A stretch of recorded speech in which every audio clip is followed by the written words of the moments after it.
Very good morning to all dear. तो हम लोग आए हैं आज फिजियोग्राफिक डिवीजन ऑफ इंडिया को करने के लिए। आप सबको जो पीछे टॉपिक पढ़ाया जा चुका है वो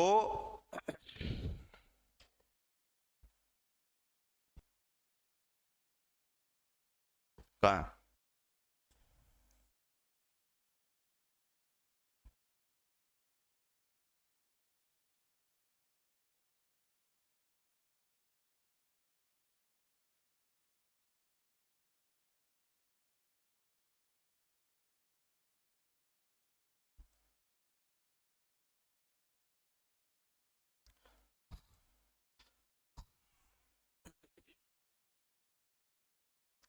ये वाला टॉपिक हमने स्टार्ट किया हुआ है, मतलब कर दिया था, और उसमें 6 हिस्से हमें पढ़ने हैं। और उस 6 में जो पहला है नॉर्थ ईस्ट माउंटेन, इस नॉर्थ ईस्ट माउंटेन को हम लोग खत्म कर चुके हैं। इसमें नॉर्थ ईस्ट माउंटेन में ये हिमालय है, इसकी उत्पत्ति कैसे हुई, इसके जो 3 हिस्से हैं, ग्रेट, मिडल, आउटर, जिसे आप लोग वृहत, मध्य और बाहरी हिमालय कहते हैं। ट्रांस हिमालय को हम लोगों ने पढ़ लिया, पूर्वांचल को हम लोगों ने पढ़ लिया था। तो ग्रेट हिमालय के अंदर कौन कौन सी पर्वत श्रेणियां आती हैं, मध्य के अंदर कौन सी आती हैं, बाहरी के लिए अंदर कौन सी आती हैं, दून और द्वार में क्या डिफरेंस है वो हमने देखा। ट्रांस हिमालय में का है सिस्टम देखा। उसके बाद हम लोगों ने यहाँ पर क्या देखे, ग्लेशियर्स के बारे में पढ़ा।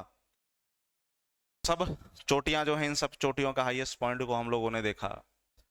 इन सब के डिफरेंस के बारे में हम लोगों ने समझा। पूर्वांचल जो है, पूर्वांचल के बारे में बात की हम लोगों ने। जो हिमालय का हिस्सा यहाँ मिलता है आपका म्यांमार में जाके, उसको अराकानियोमा के नाम से जाना। गारो खासी जयंतिया को मैंने आपको बताया कि इसको आपको हिमालय के हिस्से में लेके नहीं चलना है। ये जो है ये पूर्वांचल का हिस्सा भी नहीं है, ये अलग से है। ये बाकायदा प्रायद्वीपीय पठार का हिस्सा है।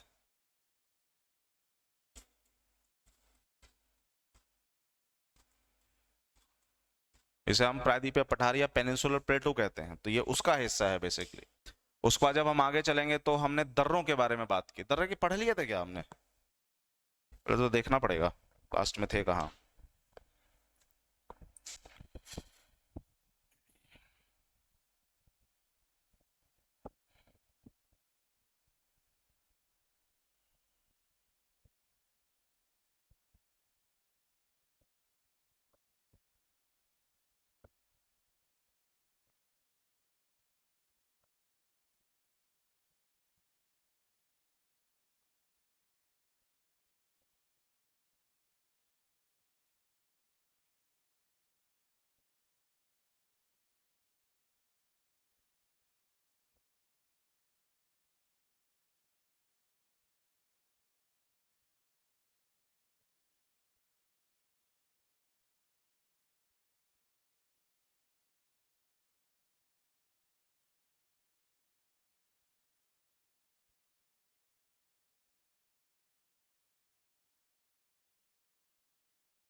फ्रांस हिमालय तक का जो टॉपिक है बेटा, वो हमारा हो गया था खत्म। ठीक है, तो पूर्वांचल वाला हिस्सा खत्म नहीं हुआ था, तो पूर्वांचल वाला हिस्सा जो है वो हमें आज करना है। ट्रांस हिमालय तक यानी इस पॉइंट तक हम बात खत्म कर चुके हैं। यहां पर हम लोगों ने पढ़ा कि ट्रांस हिमालय में बेसिकली 4 पर्वत चोटियां हैं, कराकोरम, लद्दाख, जास्कर और कैलाश।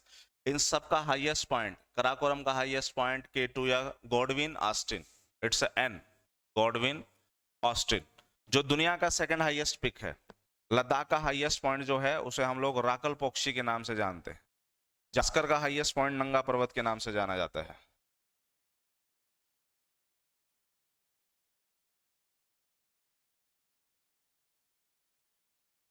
ठीक, और कैलाश का हाईएस्ट पॉइंट कैलाश के नाम से जाना, तो इसमें ज्यादा कुछ है नहीं। उसके बाद जब आप आएंगे लद्दाख में, लद्दाख के अंदर आपको देखने को मिलेंगी झीलें।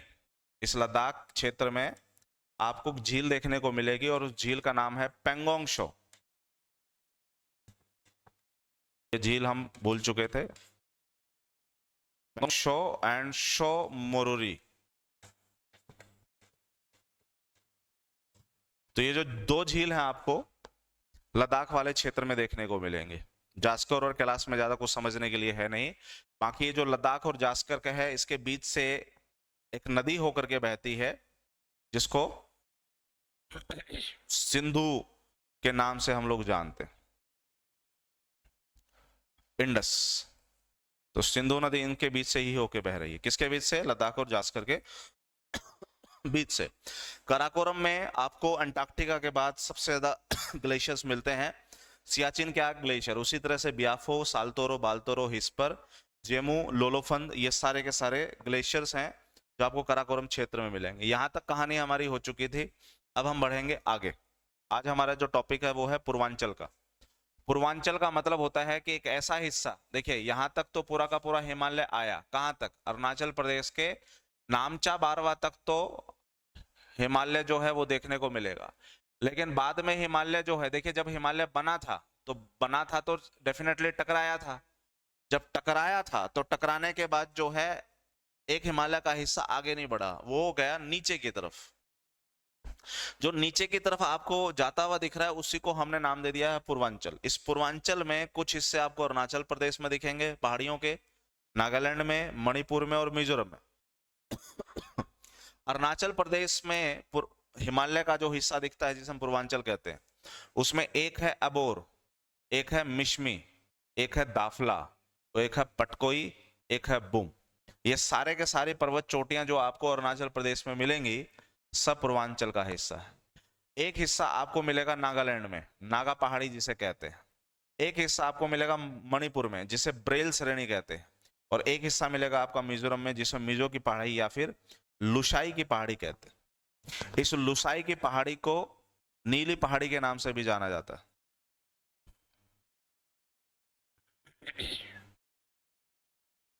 जिसे कई बार ब्लू माउंटेन्स के नाम से भी संबोधित किया जाता है, इंग्लिश में ब्लू माउंटेन। इन सब में से जो पूर्वांचल श्रेणी में हम आए, इन जो भारत में है पूर्वांचल श्रेणी, इसमें सबसे हाईएस्ट पॉइंट जो आपको दिखेगा नागा पहाड़ी में दिखेगा। नागा पहाड़ी के अंदर जो सबसे हाईएस्ट पॉइंट है डियर जी, उसको हम लोग माउंटेन सरमती के नाम से जानते हैं। सरमती पर्वत, सॉरी,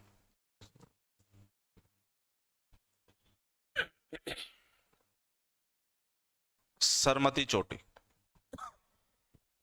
अगर सवाल यह आ जाए कि पूर्वांचल के सबसे ऊंची चोटी का क्या नाम है, सरमती, कहाँ मिलता है? नागालैंड के अंदर जो नागा पहाड़ी है उस पे।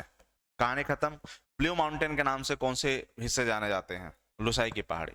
अब बेटा ये पूर्वांचल कहाँ, मिजोरम तक आके खत्म नहीं हुए, ये आगे आपको एक देश दिखता है म्यांमार, उस म्यांमार तक भी वो पहाड़ियां जा रही हैं। लेकिन म्यांमार में तो उसका नाम हिमालय तो है नहीं, वहां पर इसका नाम है अराकान योमा। तो एक एग्जामिनर सवाल ये भी पूछता है कि हिमालय का जो हिस्सा म्यांमार में मिलता है उसको वहां पर किस नाम से जाना जाता है? उसको वहां पर अराकान योमा के नाम से जाना जाता है। क्लियर? उसके बाद जब आप यहाँ आएंगे मेघालय के क्षेत्र में, बकायदा यहाँ पर आपको 3 तरह की पहाड़ियां देखने को मिलेंगी। एक का नाम है गारो की पहाड़ी, एक का नाम है खासी की पहाड़ी और एक का नाम है जयंतिया की पहाड़ी। ये 3 जो पहाड़ियां हैं ये काफी फेमस हैं। ये समझ लीजिए कि आप चौथी पांचवी से इनके बारे में पढ़ते आ रहे, 4th 5th स्टैंडर्ड से। लेकिन लोकेशन देखो कहाँ है, लोकेशन है ये आपका मेघालय में, और पूर्वांचल जो है बिल्कुल नॉर्थ ईस्ट में है, मतलब एग्जैक्टली किनारे पे लगा हुआ है बॉर्डर के, म्यांमार के और इंडिया के बॉर्डर पे। तो इसलिए गारो, खासी, जयंतिया जो है वो किसका हिस्सा है? प्रायद्वीप या पठार का। कृपया करके ये गलती मत कर देना कि ये पूर्वांचल का हिस्सा। जैसे एग्जामिनर ने एक सवाल पूछा, जैसे कि ऑप्शन में दे दिया जयंतिया, ऑप्शन में दे दिया आपको मिजो की पहाड़ी, ऑप्शन में दे दिया आपको नागा की पहाड़ी, ऑप्शन में दे दिया आपको अबोर। बताइए इनमें से वो पहाड़ी कौन सी है जो पूर्वांचल का हिस्से में नहीं आती? तो देखिए मिजोरम, नागा और अबोर। अबोर कहाँ है?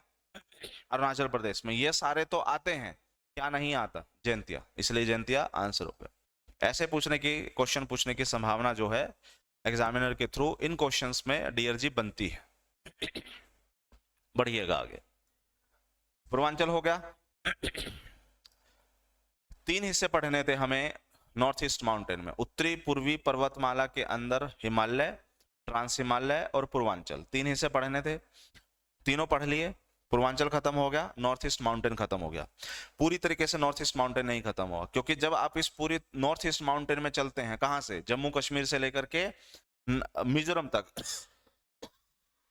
इन हिस्सों में आपको मिलते हैं दर्रे। दर्रों के बाद नॉर्थ ईस्ट माउंटेन जो है वो खत्म हो जाता है। इस हिस्से में क्या मिलेंगे आपको, दर्रे। कौन कौन से दर्रे? पहली बात तो दर्रा होता क्या है उसको समझो। दर्रा ऐसे समझना है तो इंग्लिश में देखो, इंग्लिश में क्या कहते हैं, पास। What is pass? ये पर्वत है, ये पर्वत है, पर्वत के बीच से जो रास्ता है, या तो ये प्राकृतिक है या फिर हमने बनाया है, लेकिन पर्वत के बीच से रास्ता गया है ताकि एक जगह से दूसरी जगह आप कनेक्ट कर रहे हो, तो इसको हम कहते हैं पास। ये पास आपको जम्मू कश्मीर में भी मिलेंगे, ये पास आपको हिमाचल में मिलेंगे, उत्तराखंड में, सिक्किम में, अरुणाचल प्रदेश में और मणिपुर में। जिसमें जम्मू कश्मीर में आओगे, जोजिला, मिंटका, बुर्जिल, पीर पंजाल, बनिहाल, खारदुंगला। और जब खारदुंगला पे थोड़ा गौर फरमाइएगा, यहां एक ला है, यहां ला है, यहां ला है। जब किसी के साथ ला शब्द का इस्तेमाल होता है, देखिए, मानाला, नीतिला, नाथुला, जिलिपला, ला का मतलब पास होता है, स्थानीय भाषा में ला मतलब पास। श्रुति शर्मा जी, मैं जय महादेव। उसी तरीके से जम्मू कश्मीर में एक पास है जिसका नाम है खारदुंगला। खारदुंगला जो है ये दुनिया का सबसे ऊंचा मोटरेबल रोड है बेटा। मोटरेबल रोड सबसे ऊंचा मतलब जहां पर गाड़ियां चलती हैं, दुनिया का सबसे ऊंचा मोटरेबल रोड है। अंडरस्टूड? कहानी क्लियर जम्मू कश्मीर की। उसके बाद हिमाचल प्रदेश में कौन कौन से दर्रे आते हैं, रोहतांग, सिपकिला और बाड़ालाचा, ये 3 दर्रे। उत्तराखंड में कौन से आते हैं, लिपुलेख, मानला, नीतिला, मांगसाधुरा। और मांगसाधुरा ये वो दर्रा होता है जहां से आप कैलाश मानसरोवर की यात्रा करते हैं। एक चीज, सिक्किम में आओगे, सिक्किम के अंदर नाथुला और जिलेपला। थोड़ा गौर फरमाइएगा, ये जो नाथुला दर्रा है ये बकायदा भारत, चीन और भूटान, 3 देशों की बाउंड्री पे नाथुला। उसी तरीके से मिंटका जो पास है जम्मू कश्मीर में, ये इंडिया,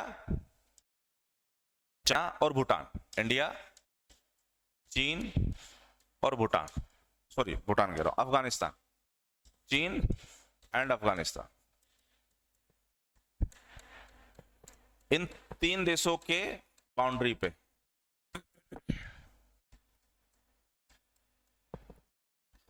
तीन देशों की बाउंड्री पे ये है, 3 देशों की बाउंड्री पे नाथुला।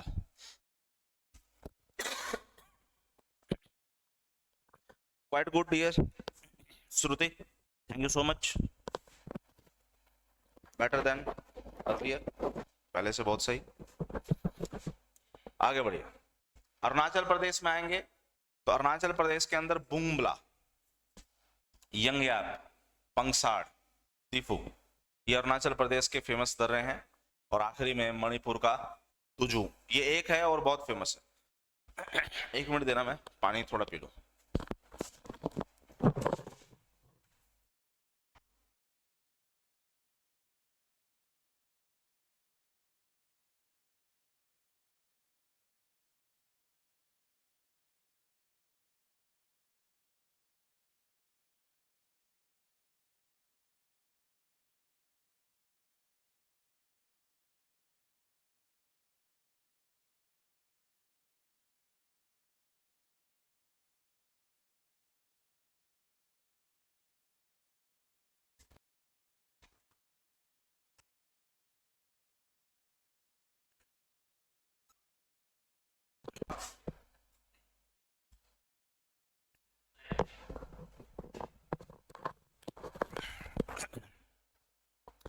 तो ये हो गए डियर जी हमारे दर्रे।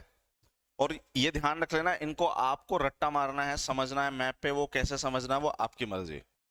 लेकिन अगर आप दर्रे कर रहे हो, एक दर्रे के आने की संभावना ज्यादातर रहती ही है, और क्वेश्चन एग्जामिनर जो है दर्रे से पूछ ही लेता है। इसलिए ये ध्यान रख लेना कि एग्जामिनर क्या क्वेश्चन पूछ रहा है, कौन सा दर्रा पूछ रहा है और उसकी लोकेशन पर्टिकुलर किस स्टेट में है। अब जैसे जोजिला दर्रा है, जोजिला दर्रा बताइए किन 2 हिस्सों को जोड़ता है? आप कहेंगे सर एक तो है श्रीनगर, एक है लेह, लेह लद्दाख पढ़ा होगा आपने। श्रीनगर और लेह को जोड़ने वाला जो दर्रा है वो जोजिला दर्रा है।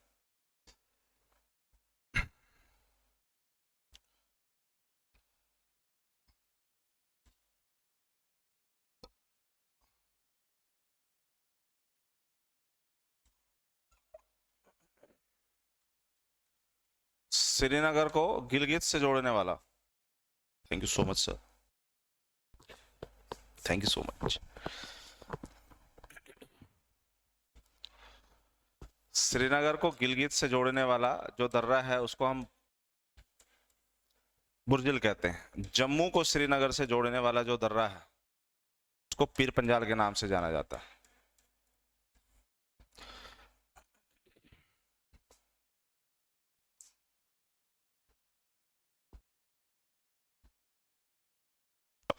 तो ये कुछ फेमस है बेटा, कर लेना, पढ़ो आगे।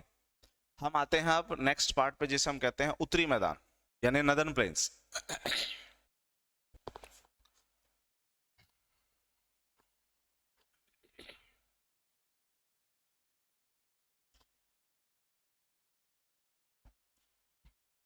ओके,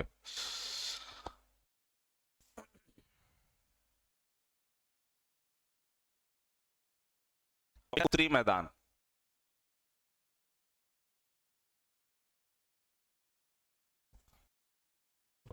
उत्तरी मैदान आपको कहां मिलेंगे बेटा? पहले बनाओ आप इंडिया का मैप।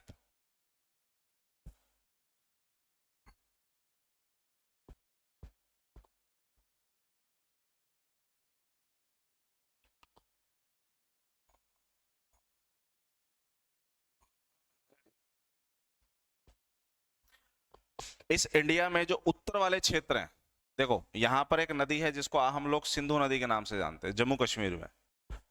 उसके बाद नीचे की तरफ आओगे तो इस क्षेत्र में एक नदी है जिसको हम गंगा के नाम से जानते हैं। और उसके बाद जब उत्तर पूर्व में आओगे तो यहाँ पर एक नदी है जिसको हम ब्रह्मपुत्र के नाम से जानते हैं। अब मैदान जब भी आ जाए शब्द पे फोकस कीजिएगा। पहला शब्द है उत्तर, तो डेफिनेटली कहाँ बात हो रही है? भारत के उत्तर में। तो ये वाला जो सारा का सारा उत्तर वाला बीच वाला इलाका है, जो हिमालय है उसके नीचे और जो प्रायद्वीपीय पठार है उसके ऊपर, बीच का हिस्सा जहां पर ये तीनों नदियां या इन नदियों की जो सहायक नदियां मिलती हैं वो तैयार करती हैं किसको? मैदान को। मैदान क्यों कहते हैं इसे? मैदान इसलिए कहते हैं बेटा क्योंकि ये बहुत ही उपजाऊ है। इसको ऐसे समझते हैं, मैदान इसलिए कहते हैं क्योंकि इसमें जनसंख्या घनत्व बहुत ज्यादा है। इंसान सबसे ज्यादा जिन क्षेत्रों में रहता है वो मैदान का ही क्षेत्र। और अगर आपको याद हो तो मैदानों का क्षेत्र जो है टोटल परसेंटेज वाइज कितना है? 43%। पूरी दुनिया में अगर परसेंटेज वाइज निकालें तो मैदानों का जो क्षेत्रफल है 43% है। तो इसका मतलब है कि वहां जनसंख्या सबसे ज्यादा रहेगी। वहां जनसंख्या सबसे ज्यादा क्यों रहेगी? क्योंकि सर वो मैदान का जो क्षेत्र होता है वो काफी उपजाऊ होगा, जिससे वहां पर होगी खेती। अंडरस्टूड? वहां उपजाऊ है तो उसका मतलब हो रही है खेती। खेती क्यों हो रही है? खेती हो रही है उपजाऊपने की वजह से। और उपजाऊपना क्यों है? क्योंकि सर वहां पर एक मिट्टी मिलती है जिसे हम जानते हैं जलोढ़ के नाम से। इंग्लिश मीडियम, इसे आप लोग एलुवियल सॉइल्स के नाम से जानते हैं। अब ये जो जलोढ़ मिट्टी है जहां पर भी मिलेगी, साफ है कि वो बहुत उपजाऊ होगी। दूसरा, ये जलोढ़ मिट्टी का निर्माण कौन करता है? जलोढ़ मिट्टी का निर्माण जो होगा वो हमेशा नदियों के द्वारा होगा, क्योंकि नदियां अपने साथ ये जलोढ़ लेकर के आती है। और यहाँ पर कौन सी नदियां हैं? सिंधु, सिंधु की सहायक नदी, गंगा, गंगा की सहायक नदी, ब्रह्मपुत्र, ब्रह्मपुत्र की सहायक नदी। तो भारत का इस क्षेत्र को जो निर्माण करती हैं वो यही तीन नदियां करती हैं। और इसीलिए इस मैदान को, उत्तरी मैदान को हम लोग सिंधु, गंगा और ब्रह्मपुत्र, इनका मैदान भी बोल देते हैं। इन तीनों नदी के नाम से इसका नाम मैदान बोल दिया जाता है। अंडरस्टूड यहां तक की कहानी? अगर उपजाऊपन है, खेती है, तो खेती वाला टॉपिक तो हमारा बेटा आगे होगा एग्रीकल्चर का, तो उसको तो वहीं पे छोड़ दो, एग्रीकल्चर को हम आगे डील करेंगे। फिलहाल के लिए जो हमारे काम की है उसको हम लोग डील करते हैं। सर अगर मैदानी हिस्से में है तो यहाँ बकायदा आपको 4 हिस्से देखने को मिलेंगे। इसको मैं थोड़ा सा ना फिगर वाइज समझाऊं तो मुझे लगता है कि ज्यादा सही होगा। एक बार मुझे नेट कनेक्ट करने दो। कई बार क्या होता है कि हम ये पढ़ा देते हैं, बच्चे पढ़ लेते हैं, रट्टा मार लेते हैं, बट बकायदा जो चीज समझानी है वो कई बार समझ नहीं आती। तो एक बार है ना ये,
1 मिनट, एक अच्छा सा फिगर मिल जाए।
ओके,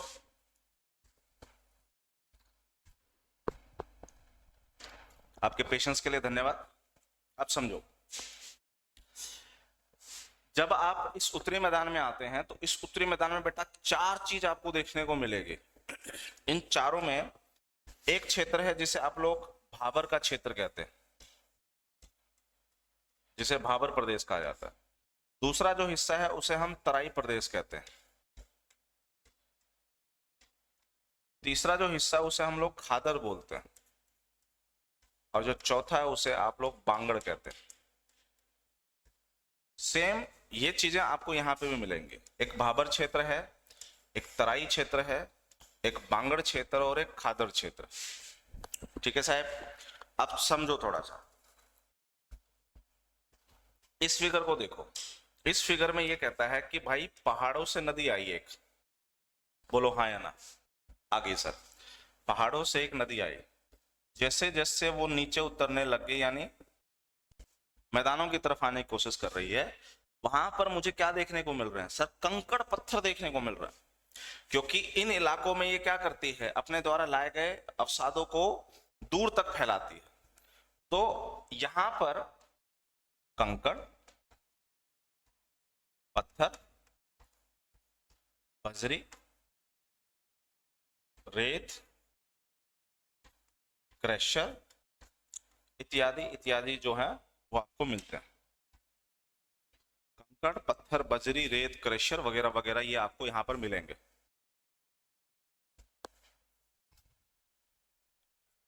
इनकी क्या खासियत है सर? इनकी खासियत है पानी को सोखने की, हाँ या ना?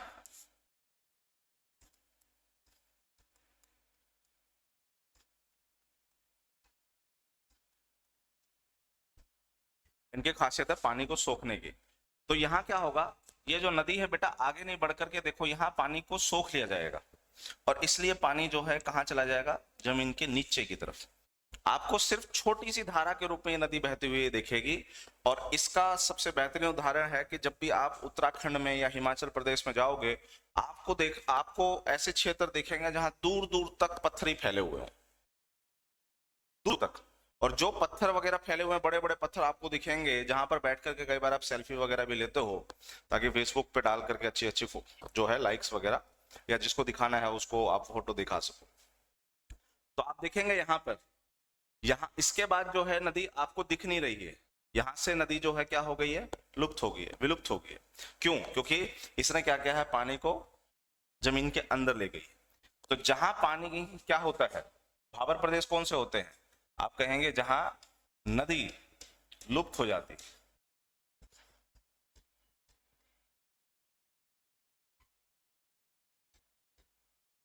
जहां रिवर क्या होती है, डिसअपियर होती है। तो रिवर बेटा देखो यहां डिसअपियर हो गई। क्यों? क्यों का कारण ये बेटा, ये वाला जो इलाका है ये ऊपर है, ये वाला इलाका नीचे है। तो इससे क्या होगा, जो पानी आगे की तरफ आएगा, निचले इलाके होने की वजह से इस इलाके में ये पानी क्या हो जाएगा, जिसे हम लोग कहते हैं ना हरियाणा में चोआ, चोए के फॉर्म में ये ऊपर आ जाएगा। जब चोए के फॉर्म में ऊपर आएगा तो इस क्षेत्र को, जहां ये पानी ऊपर की तरफ आएगा, नदी की तरफ बहेगी नहीं, ये पानी सिर्फ ऊपर की तरफ आ जाएगा। ऊपर की तरफ आना मतलब इस इलाके में पानी का इकट्ठा होना, यानी पानी चलने में नहीं है, गतिशील नहीं है, पानी जो है स्थिर है।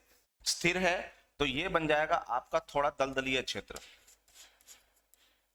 Marshy reason. और इस दलदलीय क्षेत्र में आपको पेड़ पौधे बहुत दिखेंगे। ये देखो यहाँ पर जो दिख रहा है आपको, वो पेड़ पौधे बहुत दिख रहे हैं। इसलिए इन दलदलीय क्षेत्रों में एक तो इकोसिस्टम बहुत तगड़ा तैयार होता है, जीव जंतु जो है वो आपको बहुत मिलेंगे। ऊपर से वनों का बनना भी आप इस क्षेत्र में देखेंगे। तो जहां रिवर डिसअपियर हुई वो भाबर था, और जहां रिवर रीअपियर हुई तराई।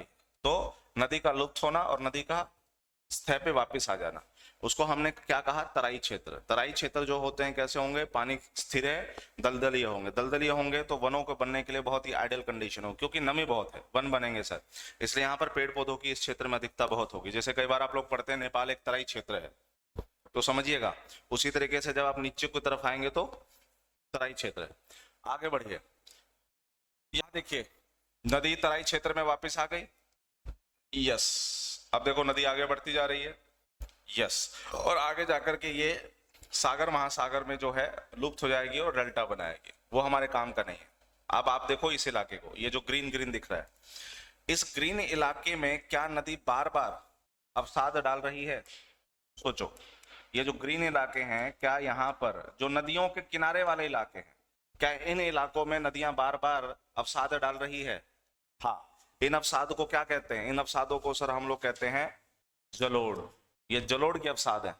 और नदियां जब इन जलोढ़ का डिपॉजिट करती हैं किनारे पे, तो ये किनारे वाले रीजन जो है ज्यादा उपजाऊ होंगे या कम उपजाऊ होंगे? ये वाले रीजन जो है ये ज्यादा उपजाऊ होंगे। सर ये बताइए कि यहाँ पर ये जलोढ़ मिट्टी कैसे पहुंच जाती है? अरे बेटा यहाँ बाढ़ आती है। सोचिए जहां जहां बाढ़ आती है उन क्षेत्रों में नदियों का पानी जो है बहुत दूर तक फैल जाता है। और नदियों का पानी फैलने का मतलब क्या है? जलोढ़ मिट्टी का फैलना। जब पानी वापस रिसीड होता है, बाढ़ खत्म हो जाता है, पानी जो पीछे रह जाता है वो उस इलाके को क्या बनाता है? ज्यादा उपजाऊ।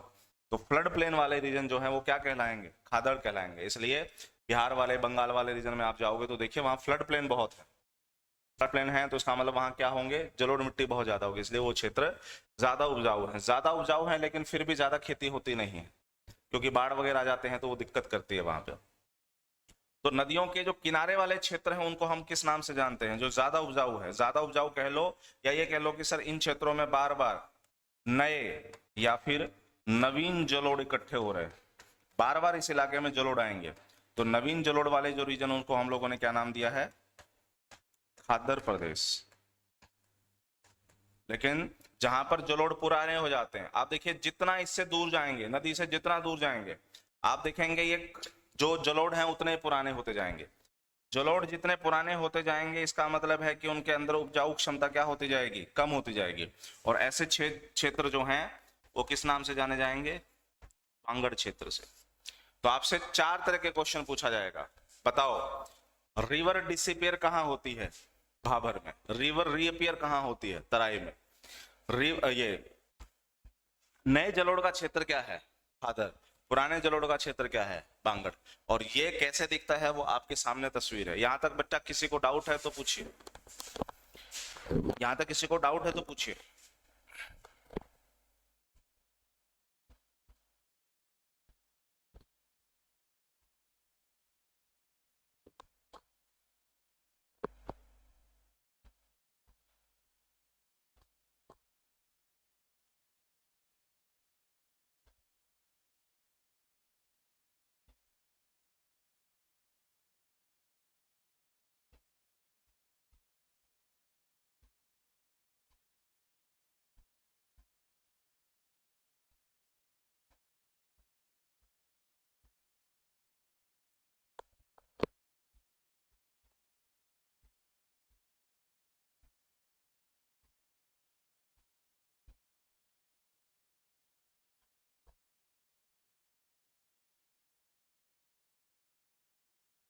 डाउट?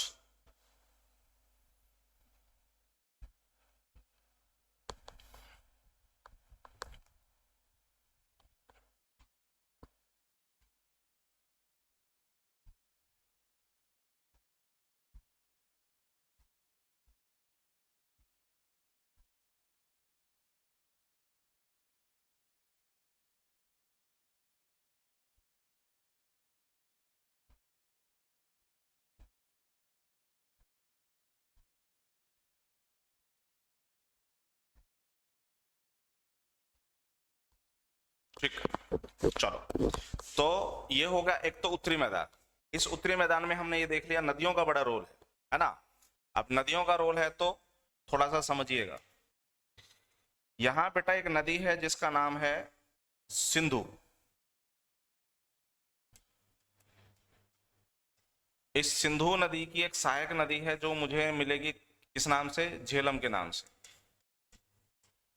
झेलम के नीचे एक नदी मिलेगी आपको, भारत में ही है ये। सिंधु तो भारत से होते हुए पाकिस्तान में चली गई है। फिर उसके नीचे जम्मू कश्मीर में झेलम। झेलम के नीचे अगर आप आओगे तो चेनाब।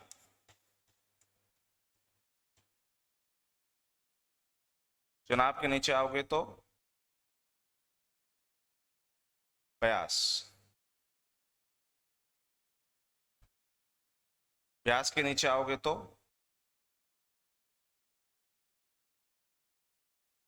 एक मिनट,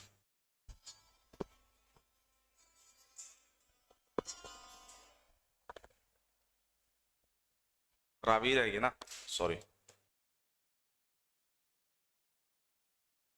फिर आपके एक नदी आएगी रावी। रावी नदी के नीचे आएगा ब्यास। ब्यास नदी के नीचे एक नदी मिलेगी जिसे हम कहेंगे सतलुज। आप समझिए, जम्मू कश्मीर से लेकर के पंजाब वाले क्षेत्र में चलेंगे तो ये 5 तरह की नदियां आपको दिखेंगी। और जैसे मैंने नंबर लिखे ना, ऑर्डर लिखे हैं, एक्चुअली यही ऑर्डर है, मतलब इसी क्रम में चलना है हमें। अब 2 नदियों के देखिए, पंजाब को पंजाब नाम कैसे मिला? पंज का मतलब 5 होता है और आप का मतलब होता है उर्दू में पानी। ठीक है, तो 5 नदियों का पानी यहां दिख रहा होता है, इसलिए पंजाब कहते हैं। अब आप कहेंगे सर 1 मिनट रुको, जो इंडिया का पंजाब है वहां पर या तो ब्यास दिखेगी या फिर वहां रावी दिखेगी। ये चिनाब चुनूब तो पंजाब में मिलती नहीं है। तो आप कहेंगे सर पंजाब जो है ये नहीं है, वो वाला पंजाब भी काउंट करके चलना है जो पाकिस्तान में, क्योंकि ये पूरा क्षेत्र पंजाब हुआ करता था। अंडरस्टूड? तो पंज पानी, चलो, इसी तरीके से जिस तरह से पंजाब है, इसी तरीके से आपको करना है दोआब। दोआब क्षेत्र, दोआब क्षेत्र क्या होते हैं? वो क्षेत्र जो दो नदियों के बीच आते हैं, उनको हम दोआब कहते हैं।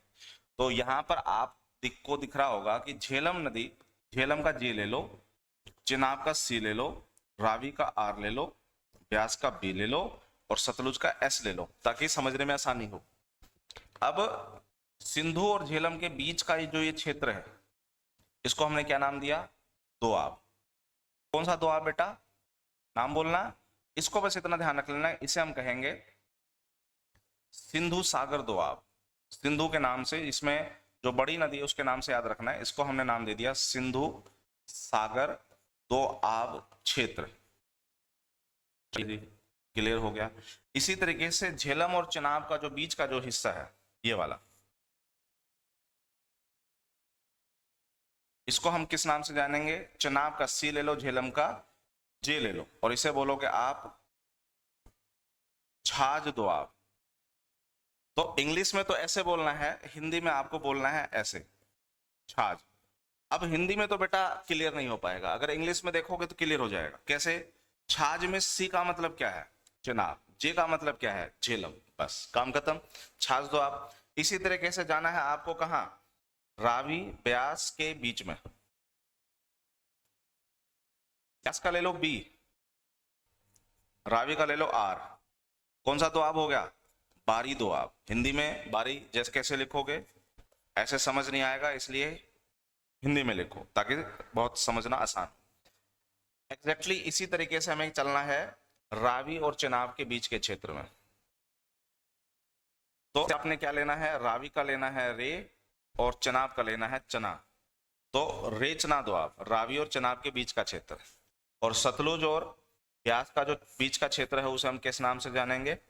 ब्यास का ले लो बी, सतलुज का ले लो एस टी। इसको हम लोग कहेंगे बिस्ट दोआब। खत्म। तो बताइए छाछ दोआब किसके बीच है? बिस्ट दोआब किसके बीच है? बारी दोआब किसके बीच? सिंधु सागर दोआब किसके बीच में? तो ये दोआब को निकालना जो है बहुत आसान है। हालांकि ऐसे क्वेश्चन एग्जामिनर ने पूछने भी कम कर दिए हैं, थोड़ा ये भी हमें समझना होगा। अगर ट्रेंड देखोगे तो ये ट्रेंड 2012-13 तक चलते थे, और अब जो है ऐसे क्वेश्चन के चलने की जो टेंडेंसी है बेटा वो बहुत कम हो गई है।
कोई डाउट बच्चा?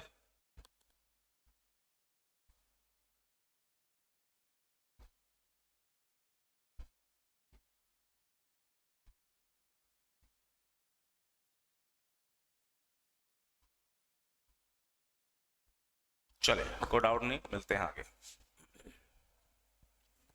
अब उत्तरी मैदान भी खत्म। अब हम कहां चलेंगे? अब चलेंगे सर जी हम प्रायद्वीपीय पठार पे। तीसरा पॉइंट,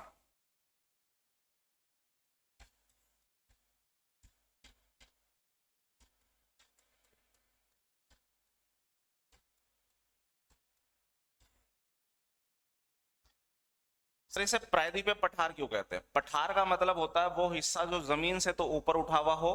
देखो ये जमीनी हिस्सा जिसपे आप और मैं भी हैं, और अगर जमीन से ऊपर उठा हुआ हो और ऊपर वाला हिस्सा थोड़ा फ्लैट हो, उसे हम पठार कहते हैं। और प्रायद्वीपीय क्यों? ये देखो, बनाओ भारत का मैप।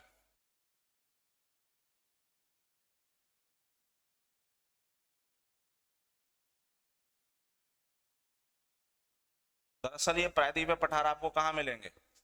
ये मिलेंगे भारत के दक्षिण में। ये देखिए, बंगाल की खाड़ी, अरब सागर, हिंद महासागर, इसलिए इनसे तीन हिस्से से पानी जुड़ा हुआ, इसलिए ये हिस्सा क्या है? प्रायद्वीप। भारत को क्या कहते हैं? प्रायद्वीप। तो प्रायद्वीपीय क्यों? क्योंकि ये भारत के दक्षिण में मिलेंगे। कैसे फैले हुए हैं? इनका विस्तार बेटा कुछ इस तरीके से। ये कैसे आकृति दिख रही है? त्रिभुजाकार। तो प्रायद्वीपीय पठार भारत में कैसे फैले हुए हैं? त्रिभुजाकार आकृति में।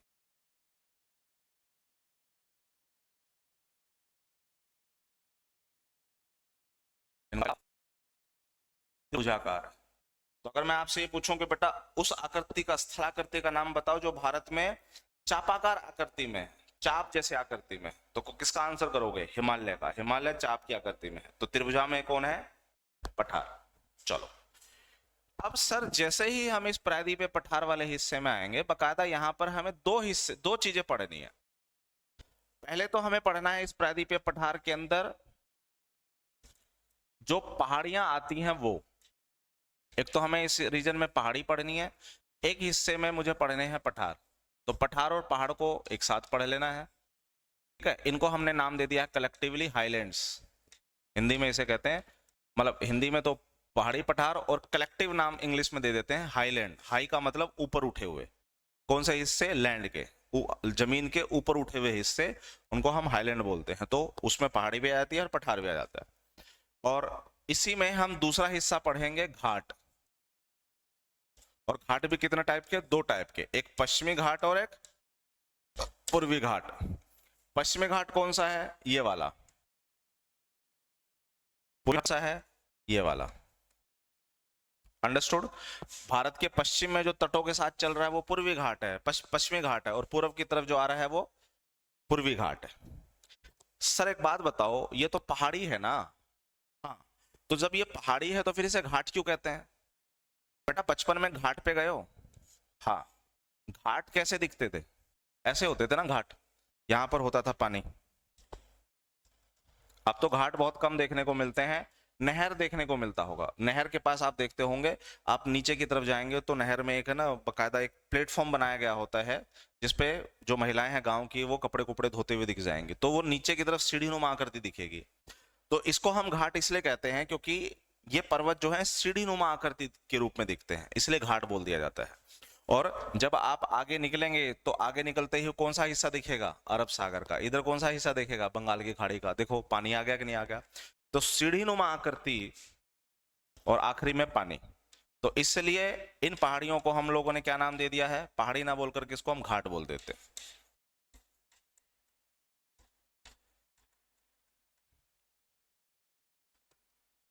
हाँ ठीक है, आकृति बोल लेते हैं। तो इसलिए बोला गया इसको घाट। तो प्रायद्वीपीय पठार में हमने त्रिभुजाकार देख लिया, पहाड़ी पठार पढ़ना, और घाट ये क्यों पढ़ना है और घाट क्यों कहते हैं वो समझ लिया। अब आ जाओ सीधे पठार पे।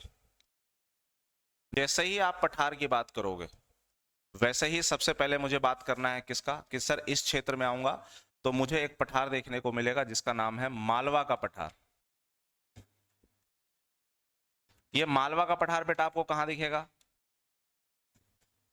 सर ये जो मालवा के क्षेत्र हैं, उत्तर प्रदेश राजस्थान वाला जो क्षेत्र दिख रहा है, उस बेल्ट में एक पठार दिखेगा, मालवा का पठार। नॉट मच इंपॉर्टेंट, ज्यादा इंपॉर्टेंट नहीं है, इसलिए दिमाग लगाने की जरूरत नहीं है। दूसरा यहां पर आओगे आपको दिखेगा एक बुंदेलखंड का पठार। नॉट मच इंपॉर्टेंट, छोड़ दो उसको। तीसरा जो आएगा वो है बुंदेलखंड का पठार।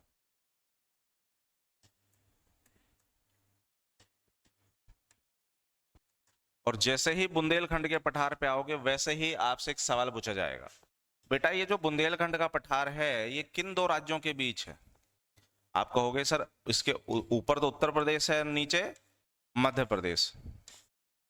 तो मध्य प्रदेश और उत्तर प्रदेश के बीच में ये पठार है। अच्छा, इस पठार की और कोई खासियत? बेटा राजस्थान में बारिश क्यों नहीं हो पाती जबकि वहां पर अरावली पर्वत है? तो आपने क्या उत्तर देना है? सर ये है बारिश करने वाली पवनें, ये आई पहाड़ों के सामने, पहाड़ों से टकरा करके ये गई ऊपर, ऊपर गई तो बने बादल, बादल हुए तो बनी बादल बने तो हुई बारिश। बारिश कैसे हो रहे हैं? पर्वत से टकरा करके ऊपर की तरफ राइज होकर के हो रहे हैं। अब समझो राजस्थान में बारिश क्यों नहीं होते?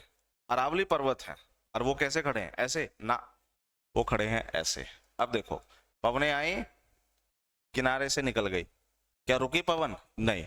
जब रुकेगी नहीं तो सीधी सी बात है ऊपर कैसे चढ़ेगी? ऊपर चढ़ने के लिए रुकना जरूरी है, मतलब सामने कोई पहाड़ का आना जरूरी है। ये जो अरावली है वो देखो ऐसे है, तो किनारों से निकल जाते हैं, जिसकी वजह से राजस्थान में बारिश नहीं हो पाती और उसका रिजल्ट हम वहां क्या देख रहे हैं? डिजर्ट। समझ में आ गया? बस वही लॉजिक यहाँ लगाना है। बुंदेलखंड में भी यही प्रॉब्लम है, पवने जो हैं वो किनारे से निकल जाती हैं और किनारे से निकलने की वजह से यहाँ बारिश नहीं हो पाती, इसलिए बुंदेलखंड गर्मियों में बड़ा न्यूज में रहता है, क्योंकि यहाँ पर भी पानी की कमी होती है। इसलिए यूपी और एमपी के जो लोग हैं एक दूसरे के टेरिटरी में घुस करके, एक दूसरे के इलाके में घुस करके पानी लेने की कोशिश करते हैं, पानी की बड़ी मारामारी हो जाती है, इसलिए गर्मियों में बुंदेलखंड न्यूज में रहता है। अंडरस्टूड? इसके अलावा हमें बुंदेलखंड से कुछ नहीं समझना है। जो चौथे नंबर पे आ रहा है वो हमारे काम का है। चौथे नंबर पे आ रहा है छोटा नागपुर का पठार।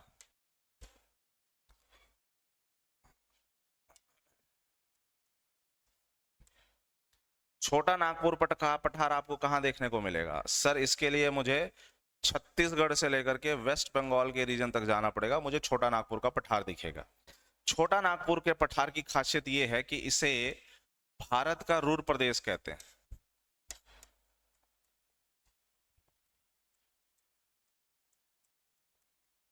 जैसे ही रूर पे आओगे, रूर क्यों कहते हैं? रूर इसलिए कहते हैं क्योंकि रूर शब्द आया है जर्मनी से।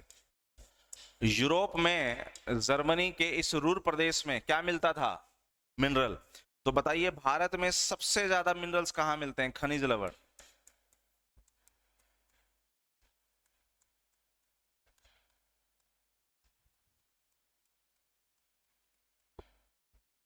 सबसे ज्यादा खनिजों की मात्रा भारत के किस क्षेत्र में है? आप कहेंगे छोटा नागपुर पठार में, इसीलिए इसे भारत का रूर प्रदेश के नाम से जाना जाता है। जर्मनी जो है, जर्मनी का जो रूर प्रदेश है पूरे यूरोप में, मैं सिर्फ जर्मनी की बात नहीं कह रहा हूं, पूरे यूरोप में सबसे ज्यादा मिनरल्स रिच रीजन है।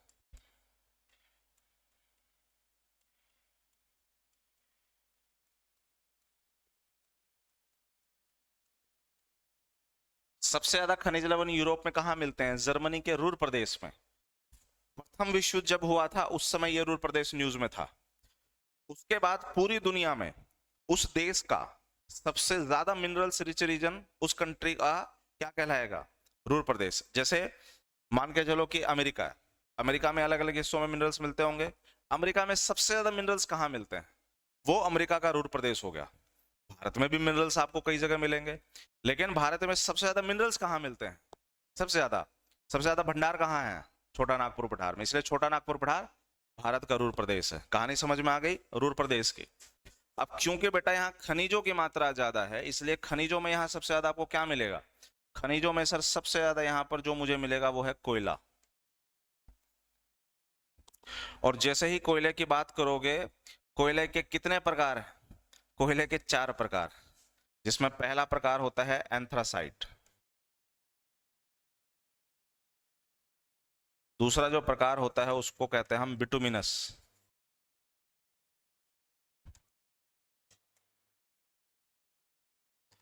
जो तीसरा प्रकार होता है उसे हम कहते हैं लिग्नाइट। और जो उसे कहते हैं पिट। तो ये 4 टाइप हैं आपके कोयले के, एंथ्रासाइट, बिटुमिनस, लिग्नाइट और पिट। अंडरस्टूड? इसमें से सबसे अच्छा कोयला कौन सा है? जो सबसे ऊपर है वही सबसे अच्छा कोयला है। क्यों? सर इसमें कार्बन की मात्रा ज्यादा है।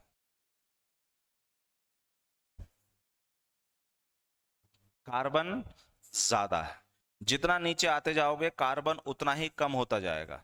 कार्बन जितना ज्यादा होगा उसके अंदर अशुद्धता, इंप्योरिटीज उतनी कम होगी, इसलिए वो बहुत अच्छी एनर्जी देंगे, बहुत अच्छी ऊर्जा देंगे। लेकिन दिक्कत क्या है? दिक्कत यह है कि एंथ्रासाइट जो है वो भारत में नहीं मिलता है। सर एंथ्रासाइट सबसे अच्छा कोयला क्यों माना जाता है? समझिएगा। एंथ्रासाइट हो गया और इसके बाद हमारे पास बिटुमिनस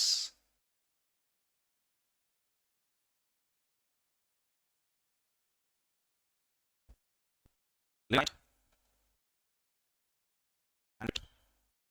इन दोनों में डिफरेंस क्या है? इन दोनों में डिफरेंस इनके बनने का। एंथ्रासाइट जो बना है पृथ्वी में जब एक युग चल रहा था, जिसे कहते हैं कार्बोनिफेरस युग। और जो बिटुमिनस लिग्नाइट पिट हैं, ये कोयले जो बने हैं, ये कब बने हैं? गोंडवाना युग में। इनमें से कौन सा युग पुराना है? आप कहेंगे ये युग ज्यादा पुराना है। ओके, ये इसके मुकाबले नया है। जितना ज्यादा पुराना होगा इसका मतलब है कि उतना ही ज्यादा दबाव, प्रेशर किसने झेला होगा? एंथ्रासाइट ने। हाँ डियर किरण, अभी उसको भी लेंगे बेटा, अभी एनवायरनमेंट को लेने के ना ज्यादा जरूरत है, अभी एनवायरनमेंट को हम ज्यादा पढ़ेंगे, है ना। तो अब देखो, एनवायरनमेंट को पढ़ लिया, अब तुम लोगों के दिमाग में जो एक भसड़ चल रही थी ना कि सर एनवायरनमेंट एनवायरनमेंट एनवायरनमेंट पढ़ा दो, एनवायरनमेंट पढ़ा दो, अब एनवायरनमेंट पढ़ लिया आपने, है ना। सारे लेक्चर तो अभी तक आपने देखे भी नहीं होंगे, नोट्स प्रॉपर बने नहीं होंगे, तो अब ना आप लोगों का दिमाग से पॉलिटी का जो, सॉरी, एनवायरनमेंट का जो भूत है वो बहुत हद तक उतर चुका है। अब कुछ बच्चों के दिमाग में डिजास्टर मैनेजमेंट का भूत घुसा हुआ है। जिस दिन डिजास्टर मैनेजमेंट की 2 क्लास हुई, उस दिन तुम्हारे दिमाग से वो भूत भी उतर जाएगा। इसलिए अब मैंने सोचा कि साथ साथ में ज्योग्राफी स्टार्ट कर ली जाए तो वो ज्यादा ठीक है। तो अब आपके 3 दिन के हिसाब से मैंने बांट दिया, तो फर्स्ट 3 डेज जो होंगे उसमें हम एनवायरनमेंट पढ़ लेंगे, लास्ट जो 3 डेज होंगे उसमें हम लोग ज्योग्राफी पढ़ लेंगे, ताकि अब बराबर चले। क्योंकि एनवायरनमेंट में हम कहाँ आ गए? बायोडाइवर्सिटी में आ गए हैं। अगले 1-1.5 क्लास में बायोडाइवर्सिटी खत्म हो जाएगी, ज्यादा से ज्यादा 2 क्लास में बायोडाइवर्सिटी खत्म हो जाएगी, है ना। उसके बाद रिसोर्सेस खत्म हो जाएंगे, उसके बाद जो एक्ट्स वगैरह हैं वो देख लेंगे, वो खत्म हो गया, डिजास्टर मैनेजमेंट पे आ जाएंगे, तो पैरेलल चल गया। तो जब एनवायरनमेंट बहुत हद तक खत्म होने वाली होगी उस समय पॉलिटी स्टार्ट कर लेंगे। पॉलिटी के मेजर तो 3 ही टॉपिक हैं, प्रस्तावना है, मौलिक अधिकार है, और आपका मौलिक कर्तव्य है, खत्म। उसके बाद ट्रैफिक रूल्स हैं, वो ट्रैफिक रूल्स क्लास में पढ़ाओ तो ठीक, ना पढ़ाओ तो ठीक। उसमें क्योंकि एक काम करो, बस जाकर के एक बार चालान कटा लो, अपना काम खत्म। क्लास स्टार्ट हुए डियर नीलम रानी 1 घंटा हो गया है, लेकिन टेंशन मत लो, अभी 2 घंटे की क्लास आज, तो 2 घंटे बैठे रहो। और क्योंकि गोंडवाना युग नया युग है, इसलिए इन कोयले ने ज्यादा दबाव महसूस नहीं किया। समझ में आ गई कहानी? तो यहां पर दबाव कम होगा, यहां दबाव ज्यादा होगा। और दबाव ज्यादा, देखिए, जो इंसान अपने जीवन में जितना ज्यादा दबाव झेलेगा वो उतना ही बेहतर होगा कि नहीं होगा? कई लोग उस दबाव को झेल नहीं पाते और होता क्या है? सुसाइड कर लेते हैं। तो सीखना है तो कोयले से सीखो। अगर जितना ज्यादा जीवन में दबाव महसूस करोगे वो उतना ही बढ़िया किस्म का इंसान होगा, उतना ही बढ़िया किस्म का कोयला हो रहा है। और अगर उतना ही बढ़िया किस्म का कोयला हो रहा है तो फिर एक बात बताओ, आपको डायमंड मिलने की संभावना, हीरा, हीरा मिलने की संभावना सबसे ज्यादा कहां होगी? इसी एंथ्रासाइट कोयले में। बोलो हाँ या ना। मैं ये नहीं कह रहा कि हीरा आपको यहां नहीं मिलेगा, मैं कह रहा हूं कि मिलने की संभावना सबसे ज्यादा एंथ्रासाइट में होगी। क्योंकि हीरा बनता कैसे है? हीरा दबाव से बनता है, ठीक है। अब देखिए, जितना ज्यादा जीवन में दबाव झेलोगे उतना ही अच्छे बनोगे और उतने ही कठोर भी बनोगे। हीरे की तरह चमकदार बनोगे, कठोर बनोगे और चमकदार बनोगे। समझ रहे हो? तो कोयला भी सिखा सकता है, सीखने वाले होने चाहिए। चलो, तो ये तो सर समझ में आ गया कि कार्बोनिफेरस युग में बना हुआ कोयला बेस्ट होता है। पूरी दुनिया के अलग अलग क्षेत्रों में जो है क्या होगा? कोई एंथ्रासाइट मिलेगा। भारत में एंथ्रासाइट नहीं मिलता, भारत में गोंडवाना युग के कोयले मिलते हैं, जिसका मतलब है कि बिटुमिनस कोयला जो है आपको ज्यादा मिलेगा, है ना। सर मिल रहा है ना बिटुमिनस कोयला, तो अच्छी बात है। हाँ बेटा अच्छी बात है, लेकिन दिक्कत पता क्या है? बिटुमिनस कोयले को जब आप थर्मल प्लांट में यूज करोगे, समझिए जाइएगा, जब बिटुमिनस कोयले का थर्मल प्लांट में यूज होगा, अब जैसे कि यहाँ खेदर प्लांट है, खेदर प्लांट में जब आप इसका यूज करोगे बिटुमिनस कोयले का, तो क्या होगा? बिजली तो बनेगी नो डाउट, लेकिन बिजली के साथ साथ इसमें सल्फर का प्रदूषण भी आएगा। क्योंकि बिटुमिनस में कार्बन जो है 80% है, तो 20% क्या है, सल्फर है, इंप्योरिटीज है, अशुद्धता है। तो सल्फर प्रदूषण इसमें ज्यादा होगा। और अगर बेटा सल्फर प्रदूषण हुआ, क्योंकि थर्मल प्लांट में इसका यूज करोगे, एनवायरनमेंट में क्या आएगा, एनवायरनमेंट में धुआं आएगा, धुआं आएगा मतलब सल्फर का प्रदूषण आएगा। और जब सल्फर का प्रदूषण आएगा तो बारिश के साथ क्या होने की संभावना इस क्षेत्र में बढ़ जाएगी, अम्लीय वर्षा बेटा, अम्लीय वर्षा, एसिड रेन की संभावना बढ़ जाएगी। यही वजह है कि समझदार लोग क्या कहते हैं, जब पहली बारिश हो, दूसरी बारिश हो, तीसरी बारिश हो, जब शुरुआती बारिश हो तो शुरुआती बारिश में नहाना नहीं चाहिए, क्योंकि शुरुआती बारिश में जो पानी ऊपर से नीचे आता है वो दरअसल प्रदूषण के कणों को नीचे लेकर के आता है, इसलिए नहीं नहाना चाहिए। नहाओगे तो स्किन को डैमेज कर सकते हैं, स्किन को अफेक्ट कर सकते हैं, क्योंकि ये जो एसिड रेन है, जो वायु प्रदूषण है, देखिए ये संगमरमर को अफेक्ट करता है, इसीलिए ताजमहल प्रभावित होते थे, ताजमहल प्रभावित हो रहा था। मैं ये नहीं कह रहा हूं कि ताजमहल प्रभावित हो रहा है, मैं कह रहा हूं हो रहा था। एक जमाना था जब मैं 4th या 5th स्टैंडर्ड में रहता होगा, तो उस समय मैं पढ़ता था कि ताजमहल पे जो है अम्लीय वर्षा की वजह से हरे हरे धब्बे बनने लग गए। तो गवर्नमेंट ने फिर डिसाइड ये किया था कि जितने भी आसपास इंडस्ट्री हैं आगरा के, ताजमहल के आसपास जितनी भी इंडस्ट्री है, सारी इंडस्ट्री को शिफ्ट कर दिया जाए किसी दूसरी जगह, ताकि ताजमहल प्रोटेक्ट हो सके। ठीक है, ये कहानी। इसलिए बिटुमिनस थोड़ा सा कम इस्तेमाल किया जाता है, ये कारण है बिटुमिनस का थोड़ा कम इस्तेमाल करने का। अंडरस्टूड बच्चे? जी सर। तो बस खत्म। अब सर भारत में क्या एंथ्रासाइड मिलता है? बेटा मिलता है, यानी कार्बोनिफेरस युग का कोयला भारत में भी है, लेकिन कम है। कहाँ मिलेगा सर? ये मिलेगा मुझे कालाकोट नाम की जगह पे। अच्छा, कालाकोट कहाँ है?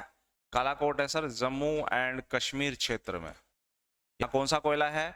यहाँ एंथ्रासाइट है, लेकिन जितना इसका भंडार है वो इतना नहीं है कि भारत की जरूरत महसूस हो, भारत की जरूरत को पूरा किया जा सके, इसलिए एंथ्रासाइट कम मिलेगा, बाकी ज्यादा मिलेंगे। अब क्योंकि डियर जी कोयला है, कोयले का टाइप है, उसमें कौन अच्छा कौन बुरा है वो देख लिया, तो सर कोयला है तो डेफिनेटली कोयले की खदान भी होगी, जिसे माइंस कहते हैं, माइंस। तो कोयले की जो खदानें हैं उसमें सबसे पहला खदान कौन सा था? Coal mines.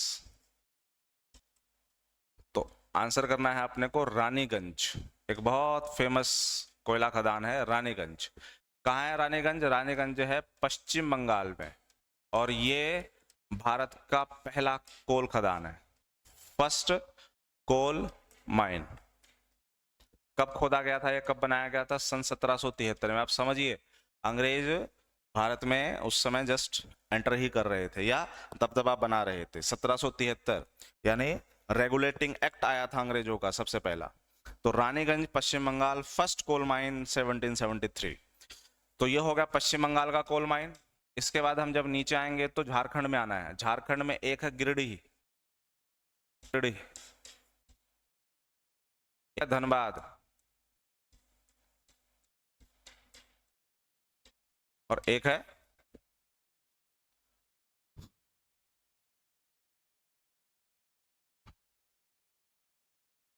झारिया। तो गिरिडीह, धनबाद और झारिया, ये तीनों के तीनों आपको कहां मिलेंगे? झारखंड में। बहुत फेमस है झारिया। उसके बाद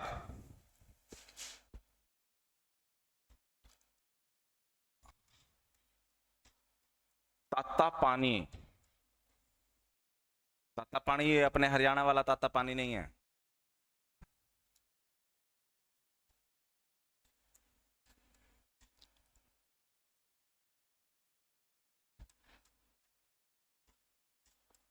झिली मिली और चीरी मिरी,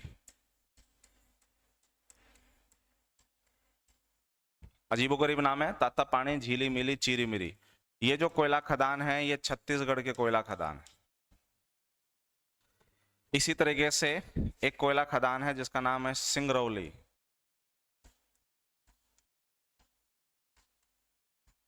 और एक कोयला खदान है जिसका नाम है सिंगारेनी। ऐसा लग रहा है जैसे दोनों सेम साउंड कर रहे हैं, लेकिन दोनों अलग अलग जगह हैं। सिंगरौली जो है वो मध्य प्रदेश में, और सिंगारैनी जो है वो आंध्र प्रदेश में। उसके बाद पेंच, कान्हा, पेंच ही ले लेते हैं, पेंच मध्य प्रदेश में। तो ये कुछ कोयले माइंस हैं जो आपको इस बेल्ट में मिलेगा। कौन से बेल्ट में? छोटा नागपुर पठार के बेल्ट में। हालांकि थोड़े से छोटा नागपुर पठार के बेल्ट से अलग हैं, लेकिन कुछ फेमस हैं, वो भी मैंने साथ साथ लिख दिया है, और इनसे ही पूछने की संभावना आपसे ज्यादा रहेगी। है बाकी इकोनॉमिक ज्योग्राफी में मैं आप लोगों को बता दूंगा कि कहाँ कहाँ बॉक्साइट मिलता है, कहाँ मैग्नीज वगैरह, उसको हम इकोनॉमिक ज्योग्राफी में पढ़ेंगे। फिलहाल के लिए कोयला माइन क्लियर हो गया बच्चा जी। वापिस आ जाओ, कहाँ थे हम? छोटा नागपुर पठार पे। तो छोटा नागपुर पठार, ये रहा छोटा नागपुर पठार चौथा। छोटा नागपुर पठार बेटा यहीं नहीं रुका। छोटा नागपुर पठार कहाँ तक आया है? छोटा नागपुर पठार आज हमें दिख रहा है वेस्ट बंगाल तक, लेकिन ये छोटा नागपुर पठार दरअसल यहाँ तक फैला हुआ था। ये क्या है? ये वाला हिस्सा आज अलग है कि नहीं अलग है? ये क्या है? शिलोंग का पठार या मेघालय का पठार। तो बेसिकली 5वें नंबर पे जो पठार हम पढ़ेंगे वो दरअसल छोटा नागपुर पठार का ही हिस्सा हुआ करता था पहले। हम लोगों ने नाम दिया है क्या? मेघालय का पठार, क्योंकि मेघालय में देखने को मिलेगा, या फिर सर इसी को हम लोग शिलोंग का पठार भी बोल देते हैं।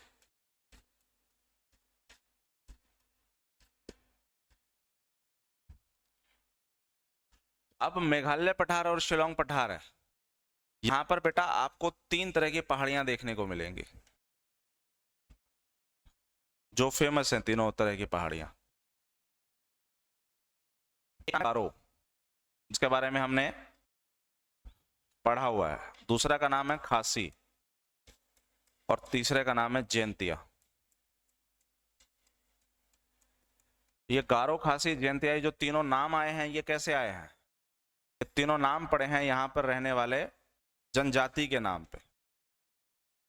जनजाति जो जंगलों में रहती है ना, जातियां, दैट इज जनजाति, यानी इंग्लिश में ट्राइब्स। तो ट्राइबल लोग मिलते हैं यहाँ पे, इसलिए गारो, खासी, जैंतिया। और गारो, खासी, जैंतिया जनजाति के नाम पे इन पहाड़ियों के नाम पड़े। और इन तीनों पहाड़ियों में जब आप आओगे तो गारो, खासी, जैंतिया में ये जो गारो है, इस गारो का जो सबसे ऊंचा बिंदु है, सबसे अपर पॉइंट, इसको बोलते हैं बेटा हम लोग नौक रेख। तो बताइए गारो, खासी, जैंतिया में सबसे ऊंची चोटी किसकी है? गारो की। क्या नाम उसका? नौक रेख, नौक रेख। जैसे ही नौक रेख पे आओगे वैसे ही हमें पता चलेगा कि जहां ये चोटी है बकायदा वहीं पे एक बायोस्फीयर रिजर्व है, जिसे हम लोग कहते हैं नौक रेख बायोस्फीयर रिजर्व।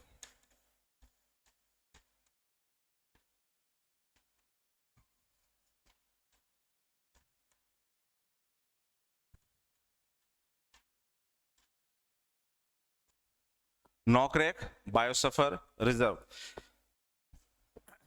सर ये बायोस्फीयर क्या है? बेटा एक बात बताओ, नेशनल पार्क क्या होता है? याद कीजिए, मैंने नेशनल पार्क आपको बताया था और बायोस्फीयर रिजर्व के बारे में बताया था। नेशनल पार्क जो होते हैं उसमें आप किसी एक जानवर की प्रजाति को प्रोटेक्ट करते हैं। जैसे कि अभी हमारे माननीय मोदी जी कहाँ दौरे पे गए थे? कर्नाटका। कर्नाटका में किस नेशनल पार्क में गए थे? बांदीपुर नेशनल पार्क में। बांदीपुर नेशनल पार्क में क्या है? टाइगर है, समझ रहे हो? तो नेशनल पार्क में प्रोटेक्टेड साइट है टाइगर की, तो मतलब हम टाइगर को बेसिकली वहां प्रोटेक्ट कर रहे हैं, है ना? जैसे टाइगर को रहने के लिए जो माहौल चाहिए वो माहौल हम वहां पर दे रहे हैं, इसलिए बांदीपुर फेमस है टाइगर के लिए। अंडरस्टूड? तो हम एक जाति के ऊपर फोकस कर रहे हैं। What is biosphere reserve? Biosphere reserve में सर हम सब काउंट करते हैं, मतलब जानवर भी और पौधे भी, प्लांट्स भी, पेड़ पौधे। तो इसे कहते हैं फ्लोरा एंड फाउना। फ्लोरा यानी पेड़ पौधे, फाउना यानी एनिमल्स। तो जहां फ्लोरा एंड फाउना दोनों को हम लोग प्रोटेक्ट कर रहे हैं, दोनों के बारे में हम सोच रहे हैं, सर वहीं से स्टार्ट होता है नौकरेक बायोस्फीयर रिजर्व। ठीक है? तो बताइए भारत में कितने बायोस्फीयर रिजर्व हैं? भारत में टोटल बेटा 18 बायोस्फीयर रिजर्व है।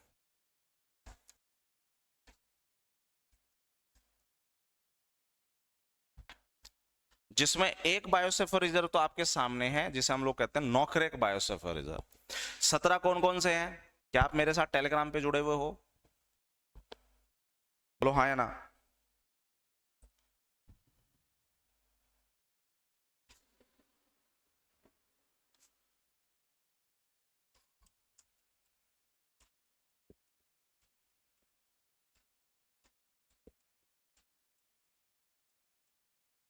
पहले तो ये मेरा टेलीग्राम चैनल है, नहीं जुड़े हो तो यहाँ जुड़ सकते हो।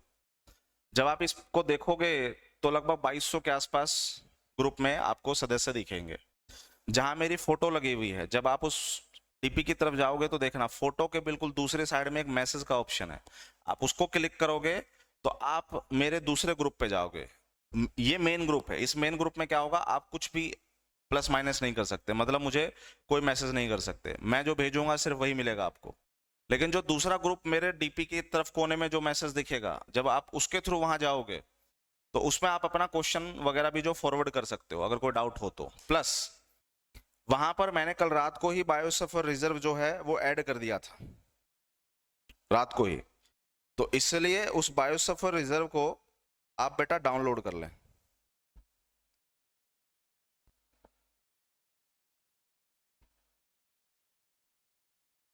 मैं इस बायोसफर रिजर्व को यहां पर ले भी आता हूं ताकि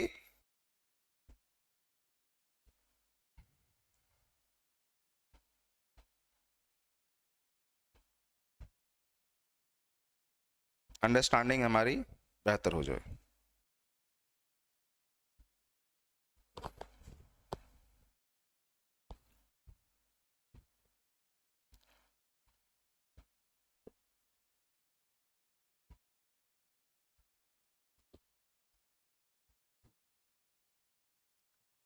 पर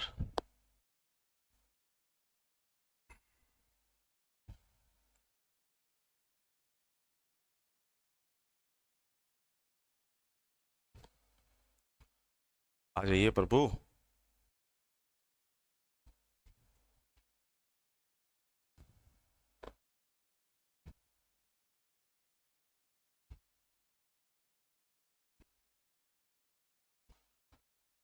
अरे कहा हो गया भैयो?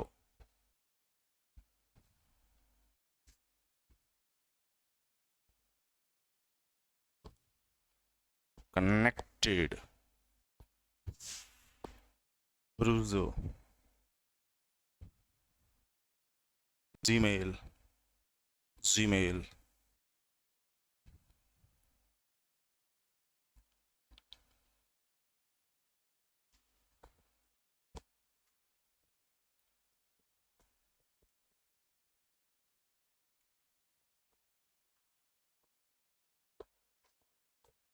खुल गया सिमसिम, खुल गया।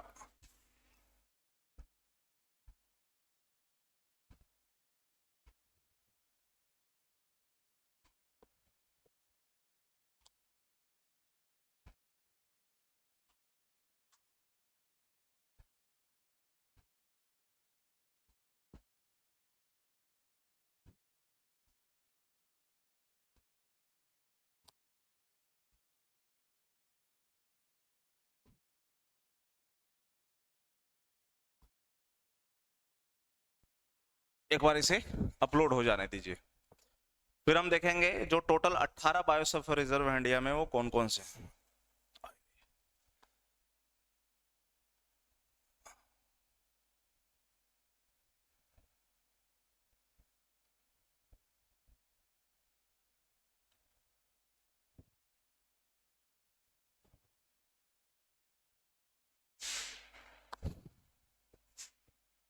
बायोसफर रिजर्व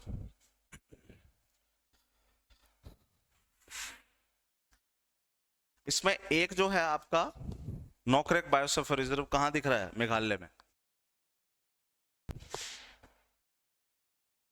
ये देखो, सबसे पहले आना कहाँ है? हिमाचल प्रदेश में। हिमाचल प्रदेश में बेटा एक बायोसफर रिजर्व है जिसका नाम है कोल्ड डिजर्ट। ये लिख लेना, अपने जो नोट्स हैं उसमें बकायदा इसको मेंशन करो। जरूरी है लोकेशन, ये कहाँ है। सबसे पहले टोटल कितने हैं वो ध्यान रखना है। दूसरा कौन सा बायोस्फीयर रिजर्व कहाँ है वो ध्यान रखना। अब जैसे मैं आपके सामने आ गया, आप कुछ नहीं दिख रहा मैप पे, अब आपसे एक सवाल पूछूंगा कि बताइए सिमलीपाल बायोस्फीयर रिजर्व भारत के किस राज्य में मिलेगा। समझ में आ गया कि एग्जामिनर किस तरह से सवाल करेगा। सिमलीपाल बायोस्फीयर रिजर्व बताइए भारत में कहाँ मिलेगा। अब मैप देखो और फिर बताओ कहाँ है।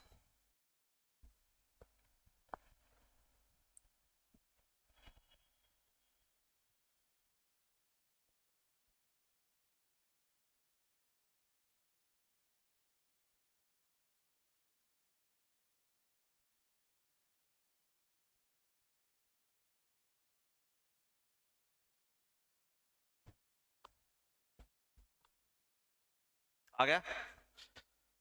ये देखो जरा, ये बेटा राज्य है उड़ीसा। उड़ीसा में यहाँ पर एक बायोस्फीयर रिजर्व है सिमलीपाल। ये सवाल ऐसे ही पूछे जाएंगे। अब सवाल ये आ जाए कि बताइए सबसे पहला बायोस्फीयर रिजर्व कौन सा था। आप कहेंगे नीलगिरी। कहाँ है ये नीलगिरी? ये रहा। नीलगिरी भारत का फर्स्ट बायोस्फीयर रिजर्व था, जो साल 1986 में ऐड किया गया था। तो नीलगिरी तो वैसे याद हो जाएगा। देखो लोकेशन इंपॉर्टेंट नहीं है यहाँ पे, क्यों? क्योंकि नीलगिरी पढ़ते आए हो आप लोग, तो वो तो आराम से याद हो जाएगा, कोई ज्यादा बड़ी बात तो नहीं है। एग्जामिनर इसमें ज्यादा दिमाग लगाने की कोशिश करेगा नहीं। ठीक है साहब, ओके। तो सर एक बात बताओ, 1986 में अगर नीलगिरी था, टोटल बन गया 18, तो ये जो 18वां है 18th, ये कब जोड़ा गया? तो आंसर करेंगे 2011 में। कौन सा जोड़ा गया? पन्ना। लास्ट में जोड़ा गया था वो पन्ना था। ठीक है साहब, पन्ना पंचमढ़ी ये दोनों कहाँ हैं? मध्य प्रदेश में। तीसरा, सॉरी नेक्स्ट, ऊपर से स्टार्ट करते हैं। नीलगिरी के बाद 1988 में Nanda Devi second biosphere reserve था। तो नंदा देवी कहाँ है? उत्तराखंड में। फिर आप आ जाओ कहाँ पे? असम में। असम में आपको क्या दिख रहा है? एक मानस है और एक कंचनजंगा है सिक्किम के अंदर। तो कंचनजंगा सिक्किम में, असम में मानस। डिब्रू सेखोवा कहाँ है? असम में। डिब्रू सेखा का कहाँ है? असम में। और दिहांग दिबांग कहाँ है? दिहांग दिबांग है अरुणाचल प्रदेश में। नौकरेक कहाँ है? नौकरेक है मेघालय में। तो नॉर्थ ईस्ट में कितने दिख रहे हैं? नौकरेक 1, मानस 2, कंचनजंगा 3, दिहांग दिबांग 4 और डिब्रू सेखोवा 5। नॉर्थ ईस्ट में 5 है। नीचे की तरफ आओ, सुंदरवन कहाँ है? सुंदरवन डेल्टा बांग्लादेश और वेस्ट बंगाल। भारत में कहाँ? वेस्ट बंगाल। वेस्ट बंगाल में सुंदरवन डेल्टा जो है बकायदा एक बायोस्फीयर रिजर्व है। उसके बाद सिमलीपाल कहाँ है? उड़ीसा में। उसके बाद पन्ना पंचमढ़ी मध्य प्रदेश में 2 दिखे। इसके बाद इसी मध्य प्रदेश में एक और है, अचान कुमार अमरकंटक। फिर याद कीजिए पुष्पा। पुष्पा क्यों पुष्पा? क्योंकि पुष्पा मूवी के अंदर जो है रेड सैंडर्स या लाल चंदन की कहानी है। लाल चंदन भारत में कहाँ होता है? लाल चंदन भारत में यहाँ होता है शेषाचलम हिल्स में। कहाँ मिलते हैं? ये तेलंगाना के पठार की तरफ मिलेंगे आपको। तो शेषाचलम हिल, शेषाचलम हिल किस लिए फेमस है? शेषाचलम हिल फेमस है लाल चंदन के लिए, रेड सैंडर्स के लिए। Very good afternoon dear Ravi Verma.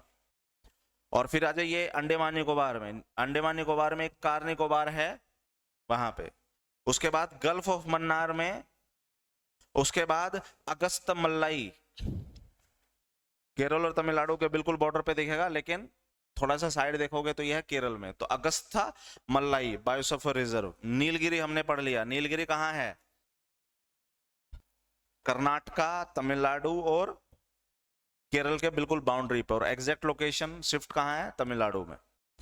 उसके बाद कच्छ हो गया, जो वेस्ट में आपको देखने को मिलेगा। तो टोटल कितने हो गए?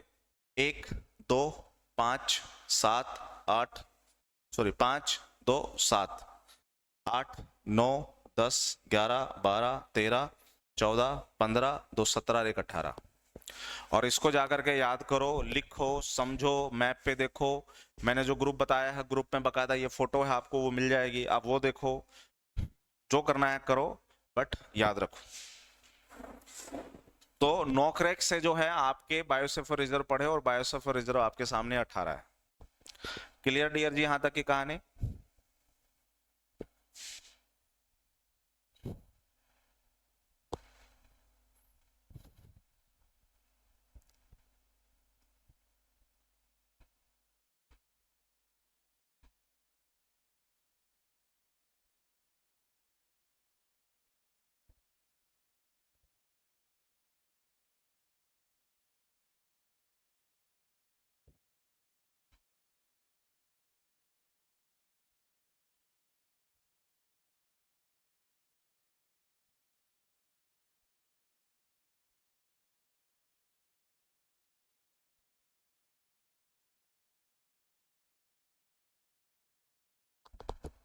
चले वापस जहां थे वहीं पहुंचे।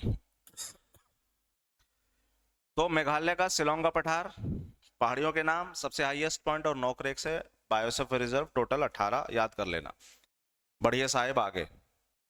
5वें नंबर पे हमने क्या पढ़ा? मेघालय का पठार। अब आ जाइए छठे नंबर पे। छठे नंबर पे जाना है हमें कर्नाटका का पठार।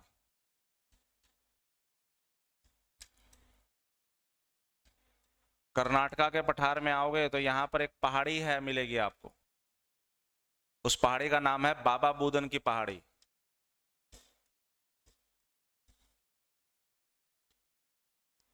बाबा बूदन पहाड़ी क्यों सर? इसका नाम बाबा बूदन क्यों है?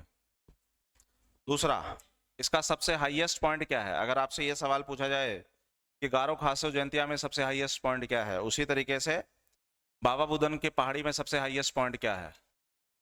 आंसर करना है अपने को मुलानगिरी।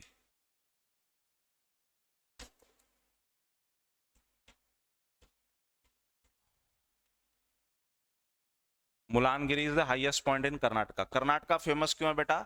या ये कह लीजिए बाबा बुदन की पहाड़ी फेमस क्यों है? आपने आंसर करना है कॉफी के लिए। कॉफी यहाँ ज्यादा होती है। और बाबा बुदन क्यों इसका नाम? सर, दुनिया में सबसे ज्यादा कॉफी होती थी यमन में। यमन कहाँ है? रवि दीक्षित जी, सॉरी अशोक दीक्षित जी, वेरी गुड आफ्टरनून। ये बाबा बुदन की पहाड़ी क्यों फेमस है? बाबा बुदन कॉफी की वजह से। ये इसका नाम बाबा बुदन क्यों पड़ा? दुनिया में जिस तरह से चाय सिर्फ चाइना में मिलती थी एक समय और उसको स्मगल करके इंडिया लाया गया है, उसी तरीके से बेटा कॉफी को यमन से लाया गया है। समझ रहे हो आप? कॉफी को हम कहां से लेकर के आ रहे हैं? मैं थोड़ा बैठा हुआ हूं, बैठ करके थोड़ा सा रिलैक्स फील कर लेते हैं भाई। तो कॉफी को हम कहां से लेकर के आए हैं? यमन से। यमन से स्मगल किया गया है। किसने स्मगल किया है? एक सूफी संत होते थे जिनका नाम था बाबा बुदन, इसलिए इस पहाड़ी का नाम पड़ता है बाबा बुदन की पहाड़ी। वो अपने साथ इस्लाम में होता है ना एक 7 नंबर, 7 7 इस्लाम में थोड़ा पवित्र माना जाता है, इसलिए 7 बीज लेकर के आए थे ये इंडिया में, और फिर भारत में फिर बाबा बुदन जो है मतलब सूफी संत लेके आए। और कॉफी के उगने के लिए जो सबसे अच्छी जलवायु चाहिए थी वो आपको कर्नाटका में मिलेगी। कर्नाटका में फिर उसे उगाया गया और रेस्ट इज हिस्ट्री। आज हम दुनिया की सबसे अच्छी कॉफी जो है वो उगाते हैं, दुनिया की सबसे अच्छी कॉफी उगाते हैं। कॉफी भारत का नहीं है लेकिन दुनिया की सबसे अच्छी कॉफी उगती है। बाकी एग्रीकल्चर में मैं आपको बताऊंगा कि कॉफी की किस्में होती हैं। ठीक है साहब, बढ़िया आगे। कर्नाटका पठार के बाद 7वें नंबर पे जो है मैं आऊंगा तो बात करेंगे तेलंगाना पठार की।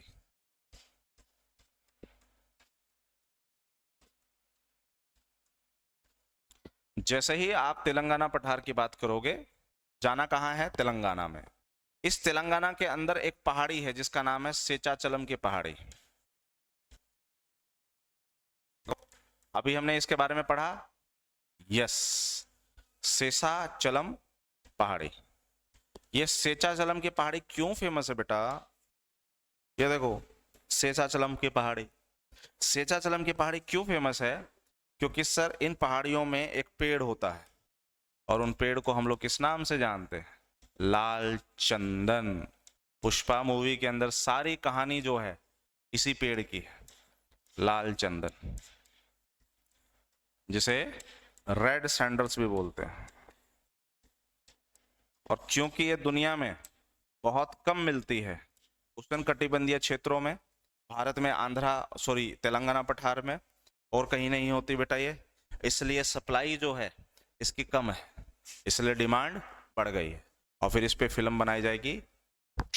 समझ रहे हो? समझ रहे हो? हाँ।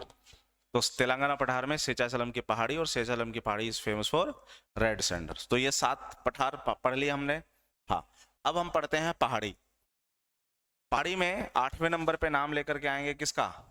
अरावली की पहाड़ी का।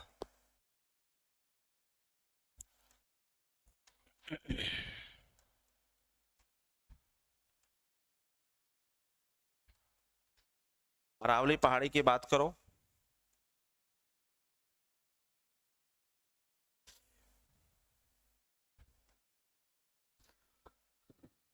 बेटा स्टार्ट होता है ये गुजरात से, पहुंचता है ये दिल्ली तक, और इस दौरान अरावली का जो सबसे हाईएस्ट बिंदु है वो मुझे मिलता है गुरु शिखर के पास, या अरावली का सबसे हाईएस्ट पॉइंट है गुरु शिखर। गुरु शिखर जो है इसकी लोकेशन है माउंट आबू में। माउंट आबू जो है वो राजस्थान का एकमात्र पर्वतीय स्थल है, या पर्यटनीय स्थल है, पर्वतीय, एकमात्र पर्वतीय स्थल है या हिल स्टेशन है mount Abu. Mount Abu famous वैसे तो बहुत सारे रिलीजन के लिए है, लेकिन जैन धर्म जो है यहाँ पर कुछ ज्यादा डोमिनेटिंग फैक्टर लगता है, जैन धर्म का प्रभाव यहाँ ज्यादा है, इसलिए यहाँ पर एक मंदिर है जिसे आप लोग क्या, कौन सा मंदिर कहते हैं, दिलवाड़ा के मंदिर, दिलवाड़ा। तो दिलवाड़ा के जो मंदिर है वो किस धर्म से फेमस है, जैन धर्म से, इसलिए दिलवाड़ा जैन मंदिर। जैनों के कितने गुरु हुए हैं, 24। 24 में से जो पहला गुरु है वो कौन है, फर्स्ट ऋषभ देव जी। तो ऋषभ देव जी को समर्पित जो है ये मंदिर है, समझ में आ गया। तो ये फेमस है माउंट आबू। गुरु शिखर किसका हाईएस्ट पॉइंट है, अरावली का, पहला पॉइंट हो गया। दूसरा पॉइंट कहां से कहां तक फैला हुआ है, तीसरा पॉइंट ये पर्वत किसके उदाहरण है, ये पर्वत बेटा अवशिष्ट पर्वतों के उदाहरण है, अवशिष्ट पर्वत के उदाहरण है। और चौथा, दुनिया में सबसे पुराने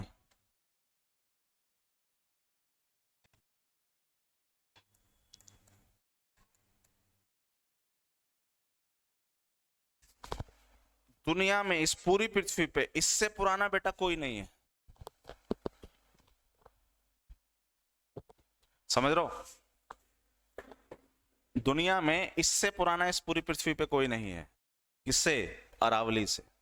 इसे अवशिष्ट पर्वत क्यों कहते हैं, क्योंकि जब ये बने थे तो इनकी ऊंचाई बहुत थी, कह लो कि ये अवशिष्ट, ये पर्वत कुछ ऐसे बने थे जब अरावली बना था, लेकिन आज यही अरावली टूट फूट करके कैसे हो गए हैं, ऐसे हो गए, यानी ऊंचाई इनकी बहुत कम हो गई, इसलिए अरावली के पर्वत जो हैं अवशिष्ट हैं, यानी मेन पर्वत का बचा खुचा हिस्सा, इसलिए अवशिष्ट पर्वत। लेकिन जब ये बने थे तो कैसे बने थे, ये बने थे सर वलित पर्वत के रूप में, इसलिए ध्यान रख लेना ये अवशिष्ट पर्वत के साथ साथ ये वलित पर्वत की श्रेणियों में भी आते हैं। ये थोड़ा टेक्निकल है और एग्जामिनर ने अगर तुम्हें फंसाना है तो इस क्वेश्चन में आसानी से फंसा सकता है अगर इसका आइडिया ना हो तो। अरावली की पहाड़ी हो गई, 90 नंबर पे आइए, 90 नंबर पर अरावली के बाद हम क्या पढ़ेंगे, विंध्याचल।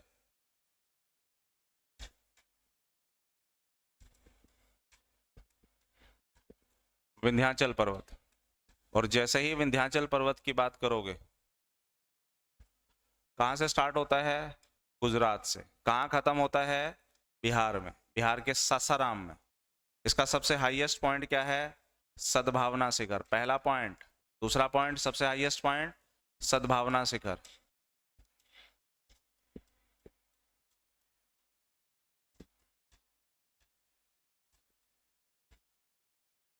तीसरा पॉइंट, इसकी खासियत क्या है, ये किस टाइप के पर्वत के उदाहरण में आएंगे, ये अवशिष्ट पर्वतों के उदाहरण में आएंगे।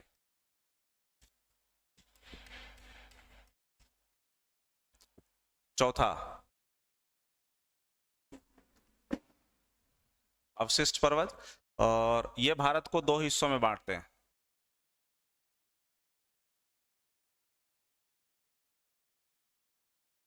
North and south. तो जब आप ये कहते हैं ना नॉर्थ इंडिया, और जब आप कहते हैं साउथ इंडिया, तो बकायदा जब आप नॉर्थ और साउथ कह रहे हैं, किस पर्वत के उत्तर और किस पर्वत के दक्षिण कह रहे हैं, आप विंध्याचल के उत्तर पर्वत और उत्तर दक्षिण कह रहे हैं। अंडरस्टूड यहां तक की कहानी। उसके बाद 10वें नंबर पे आइए आप सतपुड़ा पे।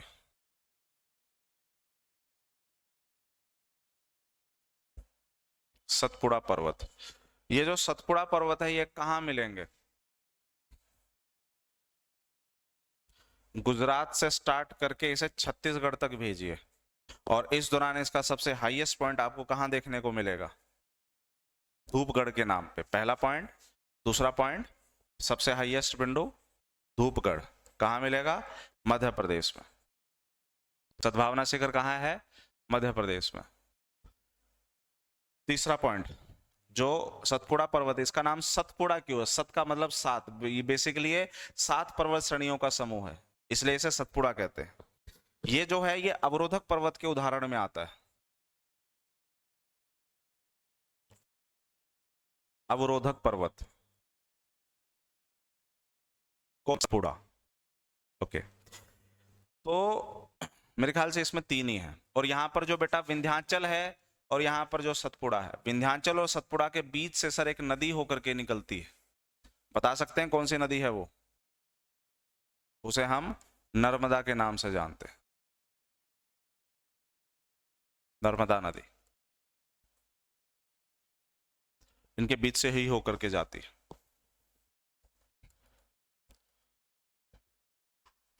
चलिए, यहां पर क्या देख रहे हैं हम? पर्वत। यहां क्या देख रहे हैं? पठार। तो एक बार बेटा एक काम करते हैं, पर्वत के प्रकार पे बात कर लेते हैं।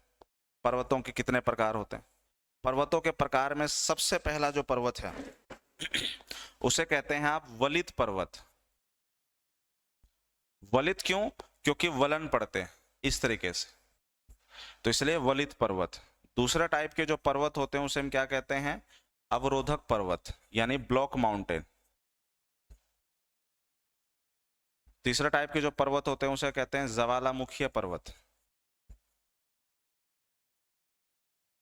और जो चौथे टाइप के पर्वत होते हैं उसे हम कहते हैं अवशिष्ट पर्वत। तो वलित पर्वत के उदाहरण देना बेटा जी। वलित पर्वत में सर हिमालय, दुनिया के जितने भी बड़े पर्वत हैं, Himalaya, Alps, Atlas, Rockies, Andes,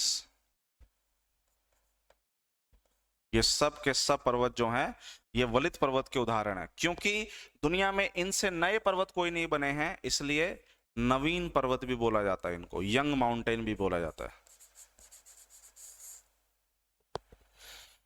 अवरोधक पर्वत में उदाहरण किसका करोगे? अवरोधक में एक तो बेटा सतपुड़ा आ गया, अवरोधक में एक तो सतपुड़ा आ गया। दूसरा आपने लेके चलना है ब्लैक हिल्स।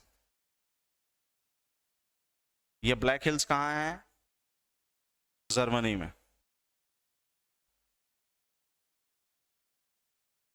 ज्वालामुखी पर्वत, सर ये जितने भी पर्वत जिससे ज्वालामुखी फटते हैं वो सब ज्वालामुखी पर्वत है। जैसे भारत में बात करते हैं बैरन, ज्वालामुखी पर्वत। भारत में ही एक और है जिसका नाम है नारकोंडम। उसके बाद एटना इटली में, स्ट्रोम्बोली इटली में, जो नीचे की तरफ भूमध्य सागर है वहां पे, स्ट्रोम्बोली।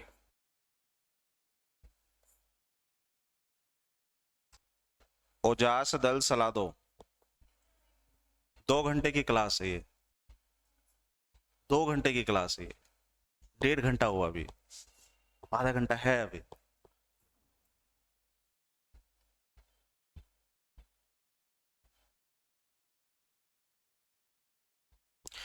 एटना, स्ट्रोम्बोली, ओजास सलादो, इसमें तो कितने भी नाम लिख लो, इसमें तो कम पढ़ने ही नहीं है। उसके बाद अगूंग,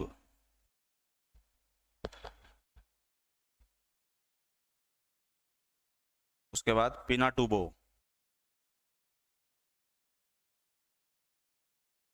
है ना।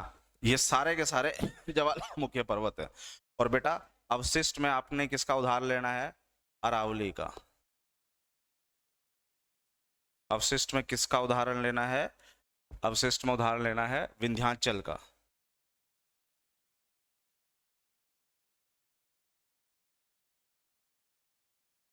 ठीक है साहब, ये अवशिष्ट पर्वतों के उदाहरण है। तो वलित, अवरोधक, ज्वालामुखी और अवशिष्ट, यहाँ तक। अच्छा, मैंने आपको बताया कि अरावली जब बने थे तब किसके उदाहरण थे, तब ये वलित के उदाहरण थे। इसलिए ध्यान रख लेना कि वो एग्जाम में क्या सवाल पूछ रहे हैं। तो यहाँ तक किसी को डाउट हो तो फटाफट पूछो।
हम लोग बात कर लेते हैं पठार की भी, क्योंकि बात तो पठारों की भी चल रही थी। तो पठार की बात चल रही थी तो बेटा पठारों के भी टाइप्स ले लेते हैं। यहाँ स्पेस है? नहीं है। यहाँ स्पेस है? यहाँ ले लेते हैं। तो ये जो पठार है, इन पठारों के प्रकार भी पढ़ लो। इस पठार में एक प्रकार होता है जिसे कहते हैं हम लोग इंटरमोंटेने। अबे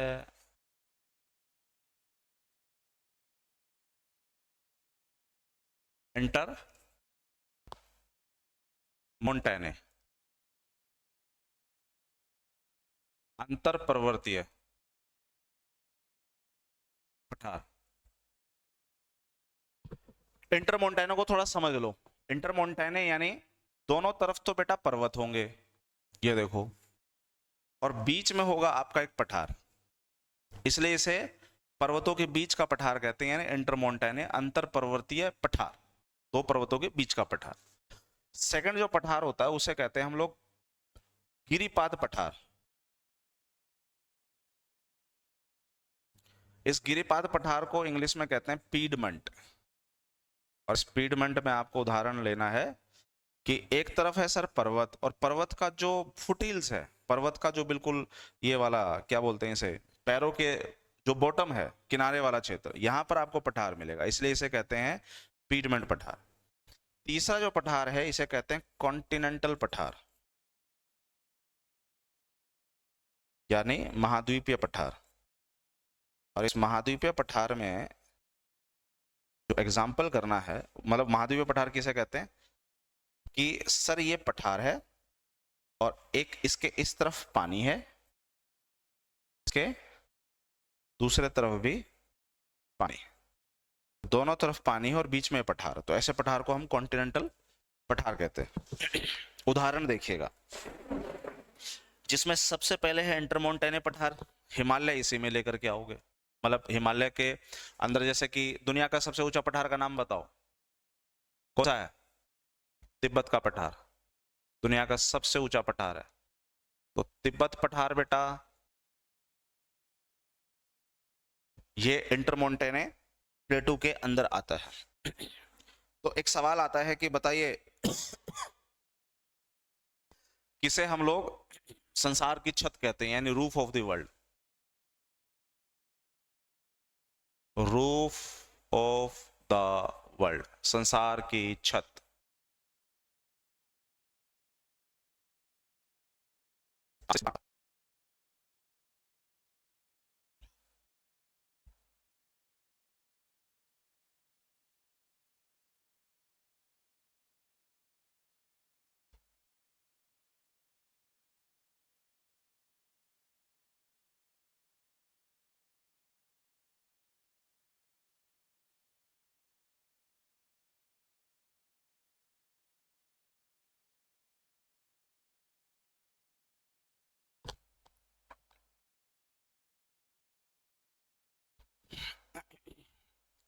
मेरे ख्याल से इससे ज्यादा और क्या ही करना है, ज्यादा से ज्यादा एक पठार का और नाम लो, मैक्सिकन पठार।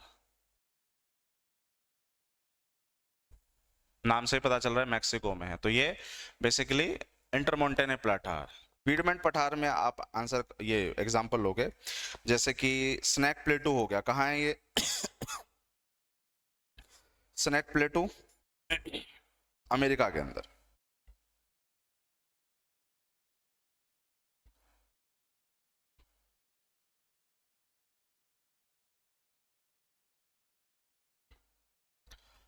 एक तो इसमें नाम लेंगे हम मालवा,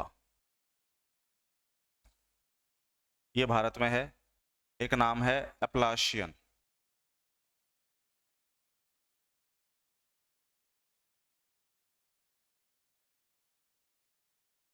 कहाँ है? United states of America. तो इंडिया का बहुत फेमस है मालवा का पठार, एप्लाशियंस पठार। और उसके बाद एक और है जिसे हम लोग कहते हैं साउथ अमेरिका में जाओ, अर्जेंटीना में। अर्जेंटीना में एप्लाशियर हो गया, उसके बाद पैटागोनिया।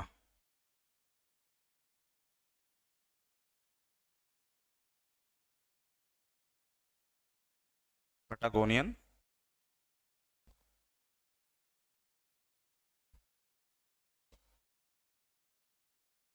अर्जेंटीना। और आखिरी में आइएगा कॉन्टिनेंटल। कॉन्टिनेंटल जो जिसके दोनों ओर से हैं, इसमें ज्यादा दिमाग लगाने की जरूरत नहीं है। आप इंडिया में आओगे तो सबसे पहले महाराष्ट्र पठार का नाम लेना है, महाराष्ट्र का पठार। उसके बाद छोटा नागपुर पठार, ये बेस्ट एग्जाम्पल हैं कॉन्टिनेंटल के। महाराष्ट्र हो गया, छोटा नागपुर पठार हो गया। बुंदेलखंड वगैरह लिखना चाहो तो लिख सकते हो, बाकी इतना ज्यादा मतलब दिमाग खर्च करने की जरूरत नहीं। हालांकि डियर जी एक चौथा पठार भी होता है जिसे हम वोल्केनिक पठार भी कह देते हैं, जो कि ज्वालामुखी से निकलने से बना है, बट उतना अपने को दिमाग उसमें लेना नहीं है। ज्यादा लिखना चाहो तो देखे, जैसे कि चौथे नंबर पे लिख लो, चौथा पठार है ज्वालामुखी पठार।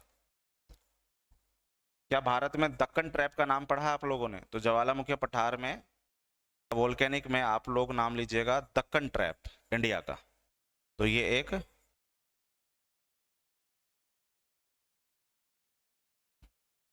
ज्वालामुखी पठार। तो पठार के टाइप देख लिए, पर्वत के पठार देख लिए। हमने लगभग ये सारा हिस्सा कर लिया है बच्चा, जो हम ये पढ़ने वाले थे, पहाड़ी पठार। अगली क्लास में आएंगे तो ये घाट वाला टॉपिक पढ़ेंगे। यहां तक किसी बच्चे को डाउट है तो आप मुझसे सवाल कर सकते हैं।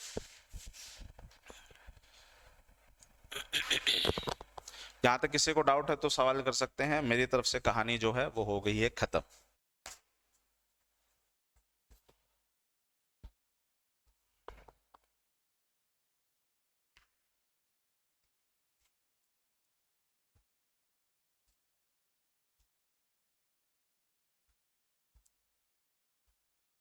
कोई डाउट नहीं? चलो, तो फिर मिलते हैं हम लोग कल, इस टॉपिक से आगे बात करें। Till then enjoy, bye bye, दस विदानिया।